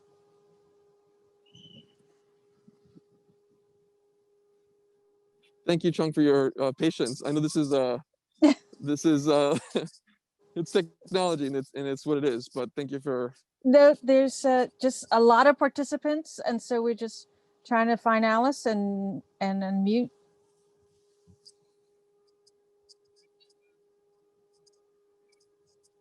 Should I move on, David? Yeah, I'm trying to unmute her. I don't know if she sees that she can unmute, but Alice, if you can see it, we're asking you to unmute and you unmute yourself then. So why don't we come back? Okay, so let's move ahead and Jerry Carter. Jerry has not asked yet, so we're gonna have him ask first. Hi, how you doing? My name is Hi. Jerry Carter. Thank you so much. I got one question. What is your policy on the blueprint plan? What is my policy on the, what was that? The blueprint for NYCHA. Blueprint plan for NYCHA. Yes. Okay, so there are a few things that I think are really important to talk about. The future plans. I was just at Fulton Houses yesterday talking to the residents. I do not support RAD. Mainly because not only do residents say no, the civic engagement process is not there for any big ideas. What we need to do is fully fund NYCHA. There are $32 billion of deferred maintenance that we need to fund right now. One of my big plans is to bring a Green New Deal to the city of New York through the city capital funding to put in a down payment in the first 4 years and really push the state and the federal government to fund. But if we don't do it at the city level, how is the state or the federal government going to know that we're serious about protecting public housing? I represent Red Hook East and West. And there's a lot there that's happening, both from the FEMA project that's brought in over $500 million of resiliency infrastructure that's outside the building, but nothing inside the building in apartments. That's where we need to focus. Inside quality of life for our residents. Thank you, Carlos. Thank you. Alice, should we give Alice another chance to unmute? Her audio is down. I'll see if I can let you know when it's back up. Okay, then Scott Kaplan. Scott. Yes, hi, Carlos. Hi, Scott. Good to see you. Nice to see you. My question is, could you address published reports that your staff has experienced high turnover, and also that you terminated a few council staff members right before Christmas in 2018? And if that's true, what does that have to say about how you would perform if you're mayor? Thank you. Yeah, thank you, Scott. Thank you for that question. And it's no doubt that the work that the council has is incredibly difficult, challenging, lots of hours. And what I want is better pay and better salaries for our staff. I think there are two things that are important. I can't really talk about the HR components, but I think to that report, you should go back and read it again. But I think what's really important about this is that I demand the best from everybody. And the team that I have assembled today is incredible. And I thank everybody who puts their time and effort into this work, whether it's at the city council or anywhere else in public service, that they get honored for that work. And the timing, it was the timing. This is where we landed. We did everything we could on the process. And so there's nothing more to say than that. Thank you for asking a question, but I think that I'm going to continue to demand the best of everyone, and period. Thank you. Carlos. Next, we have Theo Chino. Theo. Hi, Carlos. Hi. This is Theo. How are you? Hey, good to see you again. Likewise. Well, I just wanted to publicly ask my question regarding the bill regarding the more transparency on HPD, because I want to show you that there is quite a lot of support for someone to introduce the transparency bill that I was talking to you, and I talked to Ben Carlos.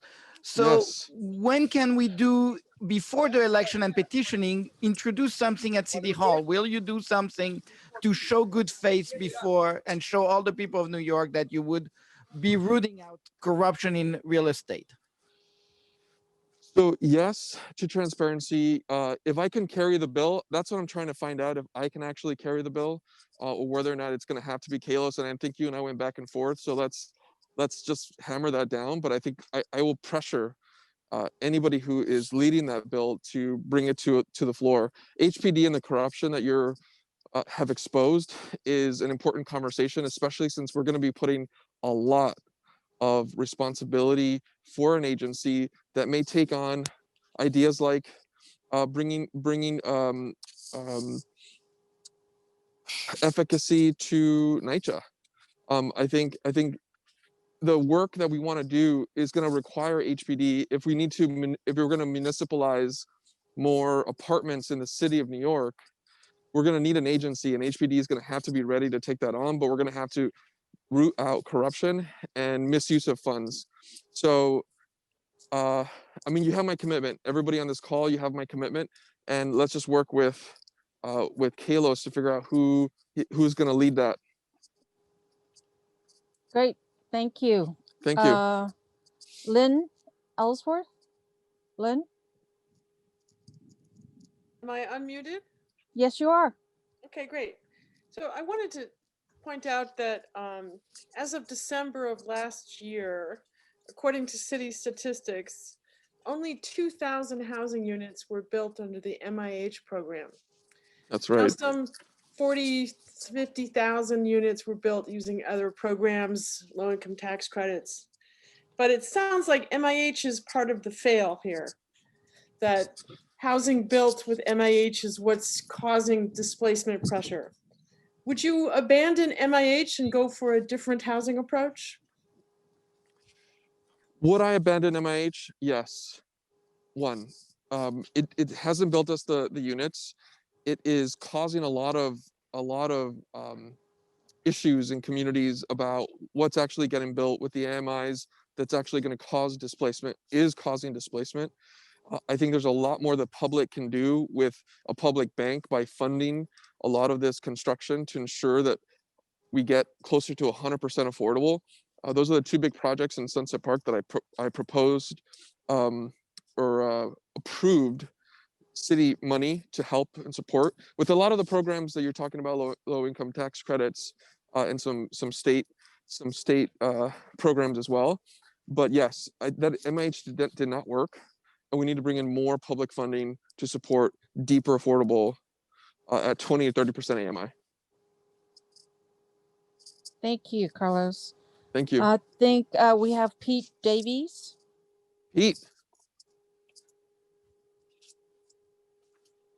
Okay, Carlos, hi. Hi, Pete. Good to see you.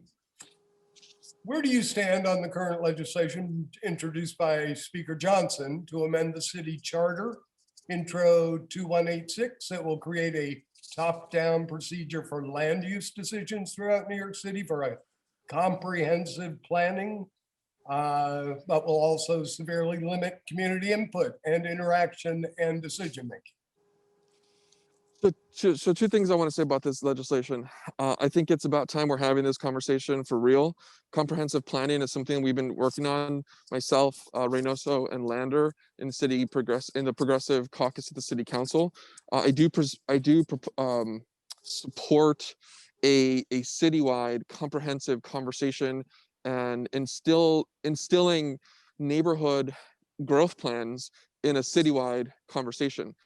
I think that those issues that you brought up are real. We can fix that through a legislative process and through a charter process. So I support this concept. It's not done yet, and I think that your critiques and feedback need to be incorporated, and I trust the process that we can take it in. As mayor, though, I want to do a couple more things. I want to go beyond comprehensive planning and build on the incredible amount of work that our neighborhoods have already done in 197A plans and other documents that show growth in their neighborhoods. And I'm thinking about Sunset Park around Industry City. That was a big learning process for me over the 7 years, which landed me with my final decision to not support this mega development of retail, luxury retail, and stand with community. We need more of that kind of political courage across the city and council members, and with a brand new DCP led by a brand new leader that can really think through this with you all. Thank you. I see Alice is back, so let's try to see if we could unmute Alice. Thank you. Can you hear me? Yes, we Alice, can. yes. Sorry, I'm very See sorry. you. I That's just okay. completely went blank. Hi, lovely Hi. to see you. Yeah, so just a question on Governor's Island. So what do you see as the future of Governor's Island? Do you support the current proposed rezoning to develop 4.5 million square feet of new construction on the island? And will you insist on any limits on the island's development? There's my question. What I've seen is it's disheartening. It just slaps us in the face. You know, I'm in Red Hook. I live in Red Hook. I can see it.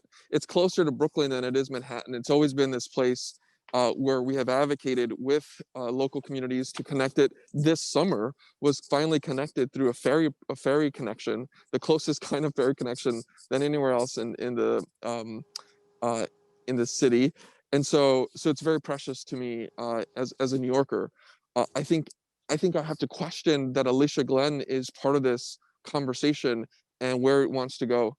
I think we need to start from the beginning about what this needs to be, and really reflect more of the larger needs that we have that are connected to resiliency and preservation, rather than development that's going to bring housing and any other things that are going to really destroy the character of what this island has been growing into. So I do not support it.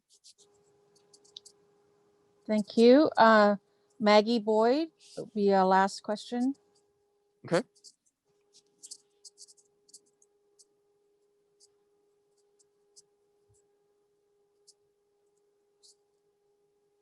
Do we have Maggie? Yes, you do. Great. Carlos, I have a question Hi. about eliminating the SHSAT for the three big high schools, Brooklyn Tech, Stuyvesant, and Bronx Science. Do you agree with that? And if you do, what would be your plan to desegregate those schools? And if you don't agree with it, then what do you think should be done? So Maggie, I support the removal of the screens, and I want to bring the learning that I had in District 15 when we removed as a district through the parent power the middle school screens, and we learned so much about the process. And being part of the Sunset Park contingency as a council member, I learned a couple things about this, that the segregation isn't just about racial segregation, but that and we talk about it a lot. I think Nice White Parents gave us a really great understanding about it as a podcast, but it was happening in real life. The Sunset Park parents were saying, you know, our schools are diverse. There are 15 different languages that are spoken in our Sunset Park schools. We may not have white kids, but what we need too, though, is resources. And so there's an equity conversation that we need to fill with the state and city funding that needs to bring equity in school funding across the board. And now that COVID really exposed the fact that these buildings are falling apart, we need to bring in, through this Green New Deal, a massive transformation of our city districts' public schools. And so that's what we're going to do. And the capital budget is ready to balloon dramatically with the borrowing bonding power that we have. I've been in the city. I've been working in the city for 16 years, managing Borough President Marty Markowitz's capital budget. I understand how this works and can really see us with leadership grow the capital budget and bring the resources to these schools that desperately need it. Thank you for that. I'm just going to have a few questions, Carlos. Okay, go ahead. That I've asked other candidates, which is, who is your second choice for mayor based on the ranked choice voting? Who is my second choice? Yes. That changes every day, to be honest. Well, what's your criteria for your second choice? I think, what is my criteria? Well, my criteria is that I think that the city needs someone who has government experience, has been elected and has been accountable to communities through an elective role. Two, that has really bold plans to transform and use imagination of the city and the people living here to reconstruct and reimagine. And then it has to be someone that reflects the diversity of the city. And so I think that, I think Diane Morales might be someone, but the criteria is the criteria. But if you're going to ask me today, that would be my answer. Thank you. And I'm just going to ask some yes/no questions, lightning round. You got it. Shoot. So do you support city control of the MTA? Yes. Do you support commercial rent control? Yes. A millionaire's tax? Yes. Absolutely. Wait, I heard 2 yeses. So I don't know who else has said yes. Well, that was my heart speaking and my mind speaking. Okay, great. In Maggie's voice. And then legalization of marijuana? 100%. That should have happened a long time ago. Great. So that wraps up this segment. Carlos, thank you so Wonderful. much. Well, thank for you your all. time. And stay safe. And I hope you're not in super spreader Super Bowl events. You're not, because you're here. So thank you all for your time tonight. Thank you, Carlos. See you later. Bye-bye.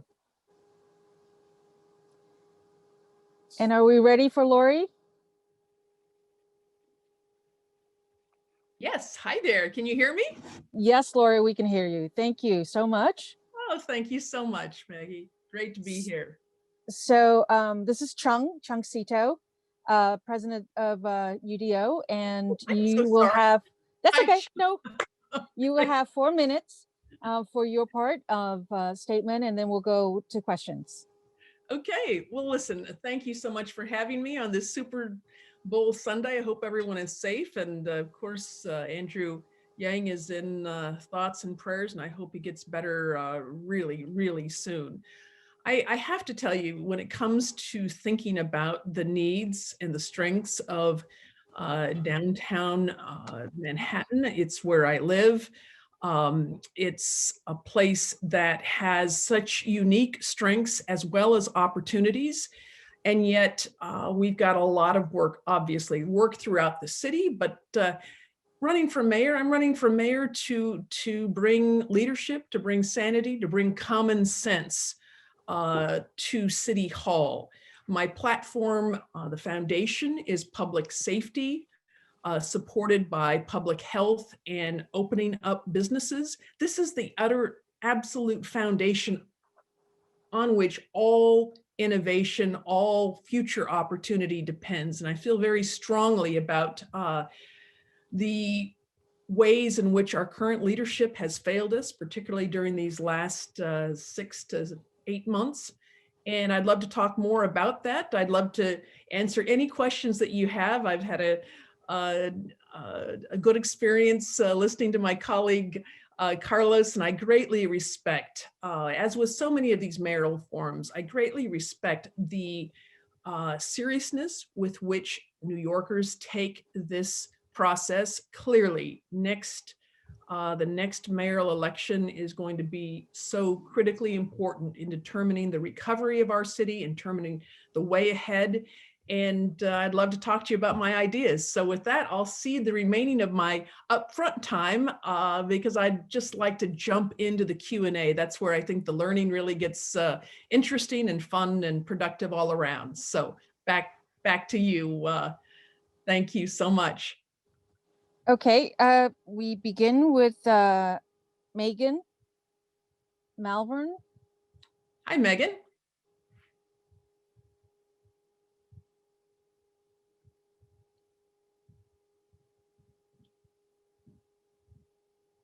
Megan is unmuted. Megan.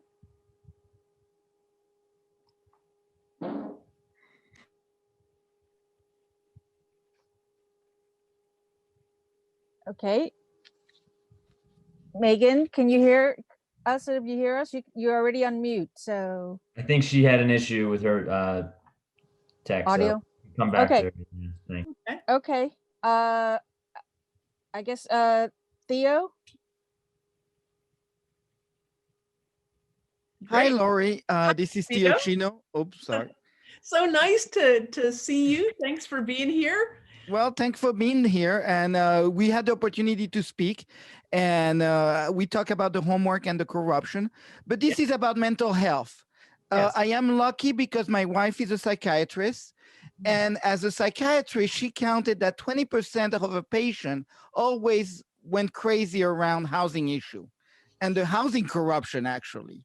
So have you looked at the impact of housing corruption relation to mental health, and what solution will you have for us? Thank you. Well, thank you so much. And I look forward to meeting your wife and sharing insights and wisdom across the mental health spectrum. I will tell you, this is a serious, serious issue. We know that even before the pandemic, social isolation was widely spread as an issue. Suicide rates have been going up, not just in the military and veteran population, but across our country over these last 20 years in the 21st century. We also know the critical importance that housing plays. It's one of the reasons why, this shift in emphasis, it used to be, back in the 80s and 90s, folks would talk about the continuum of care and where you had to sort of get clean and sober and you had to do this and that before you would actually qualify for housing. I think it's been a big step forward, the housing first model that, understands just how critical it is to have a home, to have a sense of permanency and safety. Everything comes back to safety in this life, whether it be us as individuals.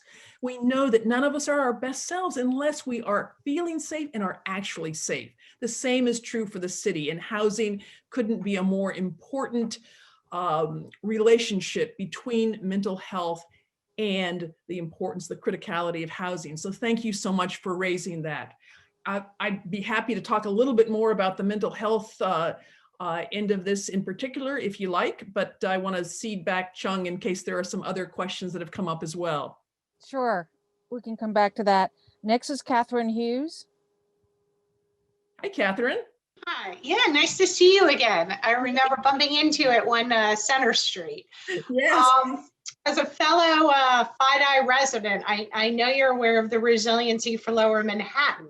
So can you tell me, what your thoughts are here to protect, not only Lower Manhattan, but the 520 miles? And what are your thoughts about the U.S. Army Corps study as well? Thank you.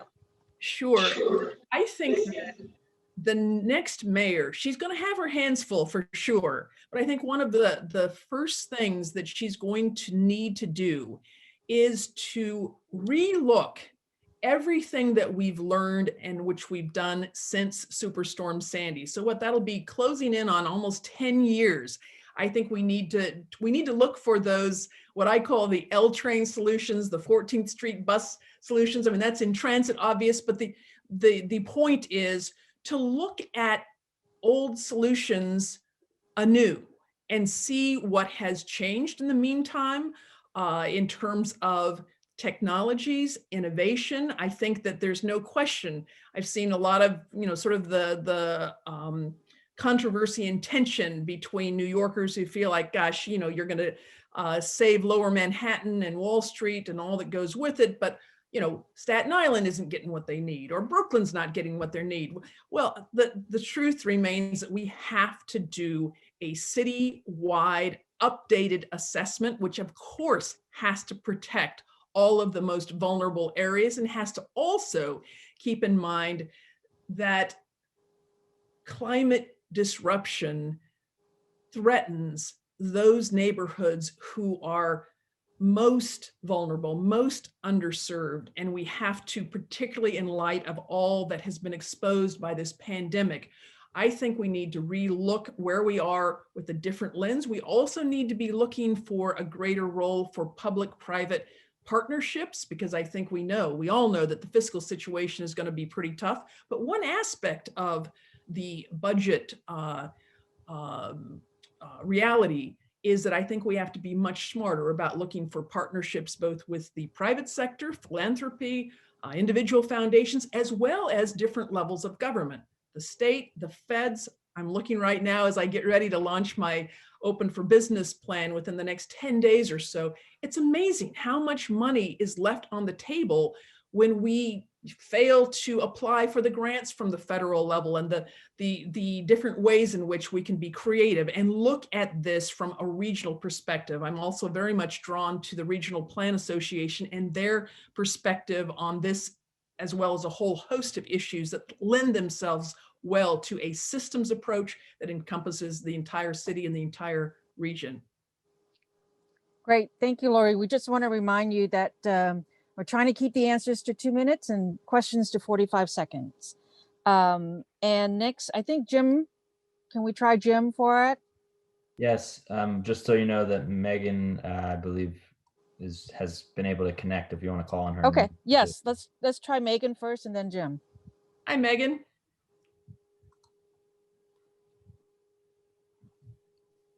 Do you hear me now? Yes. Oh, so but you're on my like regular, just talking through the computer. So if my son suddenly bursts out, I apologize. So Okay. Housing is a major problem for all over the city, right? All over the world right now. Luxury towers that come in and they have like a 3 luxury unit to every 1 affordable unit in the neighborhood just sort of creates more of this problem between how many of people are of certain economic statuses in one area versus another. It's like 3 to 1. And then it ends up driving out some grocery stores we've heard about, like in Chinatown, and there's another one just recently that a new luxury tower is going to go in.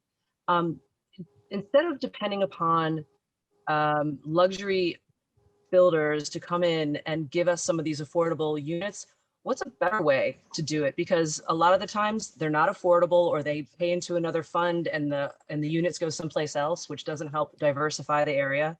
So I just want to know if you think that it's wise to use big money real estate for city planning, or would you look at it a different way and maybe speak to this idea about the new top-down planning that's being proposed through City Council? Well, thanks so much, Megan. This is a huge concern, clearly. And I will stand by the need, and I will protect the need for early engagement with communities and residents of a given area for which a proposal is being put forward. I think that this is something that all too often is given window dressing. It's a shortcoming of the recent council's proposed plan on a comprehensive strategy for long-term planning. I applaud the intent. I do think that we will not get anywhere out of the current scrum that we've been in and the needless division and tension and hostility between New Yorkers and developers, and even New Yorkers against each other within a given neighborhood. So I think that, you know, one of the opportunities that comes out of the current crisis is to look at, first of all, we knew even before the pandemic, we had excess luxury units that have not been sold, and even the ones that have been sold, so many of them just stay empty. I think there is some opportunity. I also know there's opportunity in terms of commercial and hotel real estate, that we can be very creative and look to develop some permanent affordable housing and across the range of incomes. I think that's really important. I think moderate income housing is something that all too often gets left out, but it's so critical for us to engage early, stay engaged with community members and listen to them, not just brief them, but engage with residents so that we understand, for example, in Chinatown, what the impact is, not just of the discrimination and the ugliness that has come forward in this last year related to the pandemic, but the fact that, you know, they know their neighborhood, they know what matters most. And if we listen to them and give them an active voice, just using Chinatown as an example, but every community, I think, has its own version of that. And I would really look forward as mayor to leading that kind of inclusive and respectful process.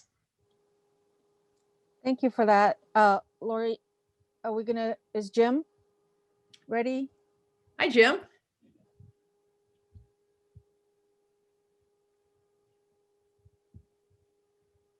Can you hear me? Yes, Jim, we can hear you. Oh, great. Thank you very much. I'm going to very quickly ask you 3 things, and you can hopefully answer all of them or choose the ones that you want to. Because of the redundancy in the workforce because of new technology, from PhDs who become baristas to people whose just jobs are either taken out of the country or replaced by machinery, do you support the concept of a guaranteed income. Also, in the police department, there are some good police, but there are also bullies with guns strapped on who shoot. How can we return the public servant aspect of the police department back to being peacekeepers? Oh, Jim, thank you so much for those questions. Yes, actually, on the first question first, I am open to the universal basic income. When you read and understand really the massive disruptive changes that are just right in front of us. I mean, we've come through quite a bit, but it's nothing, as you well know, it sounds like, what compared to what is going to happen with autonomous driving of vehicles and trucks and all kinds of heretofore sort of what people have considered, the professional or white collar jobs that are going to be safe. No, it's a massive disruption, and we have to plan for it. And the pandemic provides an impetus, I think, for really getting serious about this now. The second question that you asked, help me again, Jim. You just give me a word. Police officers as public servants and peacekeepers. Yes. So, Jim, this is so near and dear to my heart. I served for nearly 30 years in the Army as a physician, a public health authority, an entrepreneur, as well as a combat vet. I know the culture of the military, kind of the special ops culture. I know the guardian culture, which is so important for us to restore in our police department. And I think that, well, what I would love, Jim, I've put out my public safety plan. Early in November, I led with a 3R strategy: reimagining, reinvesting, and restoring bonds of trust between police and community. This next week, I'm unpacking that 3R strategy, and I go into much more detail about how we both select, how we train, how we discipline, how we build that culture, that guardian culture. But what I will not now, not ever endorse is a defund the police strategy. I feel like we've got the best police force in the nation. No doubt we've got work to do, but I would love to share that with you and to get your feedback on that, because this couldn't be more important. We cannot lead forward into the future with our new New York unless and until we fix and restore public safety and bonds between communities and cops. Okay. Thanks for that. Next, we have Patricia Lalaria.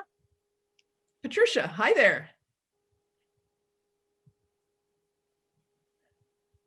Hi, thanks for being here. In a recent tweet that you said, it is disturbingly tragic to consider the plight of parents and kids of all races who are subject to rigid anti-racist pedagogy, reducing our shared humanity and history to all or nothing agenda violates what America stands for. Wake up, New York City. What do you think anti-racism violates what America stands for? And so let me, Patricia, I'm so glad that you raised this question. It stirred up quite a bit of discussion on Twitter, which has its distinct limitations as a place for talking about serious things and having conversations about matters that really count. So what I was responding to in that tweet, in response to that op-ed that a parent in Manhattan who's got a white male, 48, 49-year-old parent with 2 kids in public school, and as he recounted his experience of feeling like he couldn't speak up to the teachers or the school leadership, and his kids were coming home with questions. And I felt like it was beyond tragic that we're to this point where parents and kids of all races are in this position at a time when it's never been more important to have conversations about the history of racism, the ways in which it is still endemic and systemically present in our institutions, and the work that we all have to do going forward. So let me say this. I know one of the comments that came up on Twitter had to do with the dad had said something about how he had read a book and that had been recommended, and that it was just, I think it was said something about how it was crazy to think that the drug war is about that the drug war is racist. Okay, listen, believe me, as a physician, as a military senior officer, and as someone who has spent a lot of time, in fact, as a White House fellow, was at the Office of National Drug Control Policy. I know fully that the beginning of the war on drugs, President Nixon, it was explicitly a racist strategy. That Lori, so we just want to remind you that we had a time commitment of just 2 minutes. So we're going to close with some few questions from me and maybe a lightning round. Okay, so I've asked this for all the candidates is who's your second choice for mayor in your ranked choice voting? Sure, Catherine Garcia. Thank you. And how, just as a follow-up to now your answer to the tweet, how would you integrate our public schools? So I would first bring on a new chancellor. I would eliminate some of the redundancy and waste at the top end. I'd power down resources to the principal and the teachers, and I would have an inclusive process. I would want to talk with faculty, the teachers, the principals. I'd want to bring in parents and the community, but I would really, I would acknowledge that these conversations are uncomfortable while insisting that we have them in an inclusive and respectful way. Okay, some yes or no questions. Do you support city control of the MTA? I do not. Do you support commercial rent control? I do not. Do you support a millionaire's tax? I do not. And finally, do you support legalization of marijuana? I do support a path to legalization of marijuana that starts with decriminalization, that expunges the records of those who have been unfairly burdened with, again, the war on drugs is explicitly come from racist roots. But I want to make sure that the public health factors and provisions and safeguards are well in place. And in that respect, I'm glad that New York State has taken a little more time because we have a lot to learn from other locales, other states that have gone forward with this. But yes, I do support a path forward to legalization. Great, thank you, Lori. So this concludes your, I guess, your session on our great forum today. So thank you so much for participating. Well, Chang, thank you so much. And, you know, it's always hard to answer yes or no questions. So I'd love to be able to expand on some of those because I do have other thoughts, but I wanted to respect your process and the way in which you asked the question, particularly on commercial rent reform, as well as the millionaire's tax, but we'll have time to do that. Let's consider this the beginning of an ongoing conversation, and I would look forward to that. Thank you so much, Downtown Independent Democrats. Great to be with you all. Thank you. And then I am just going to throw it back to Richard. All right. Thank you, Chang. Hi, Richard. Thanks, Lori. Hi, Lori. Thanks so much for joining, and thank you all here. I'm pretty impressed with the stamina of everyone here who's really stuck it out in this Sunday. And thank you so much, Chang, for sharing the day with me and making this happen. So with that, we have Super Bowl in front of us. I'm sure your beers are cold and your hands, I hope, are warm. And so enjoy the night. And thank you for coming. Thanks to the clubs for joining in this great event tonight. It's really wonderful to see us work together, and what a voice we can be as a group from 14th Street in Manhattan, New York City, down through actually the Statue of Liberty. So thanks, Richard. good night, everybody. Thanks. Good night. Thanks for all the team members for your help today.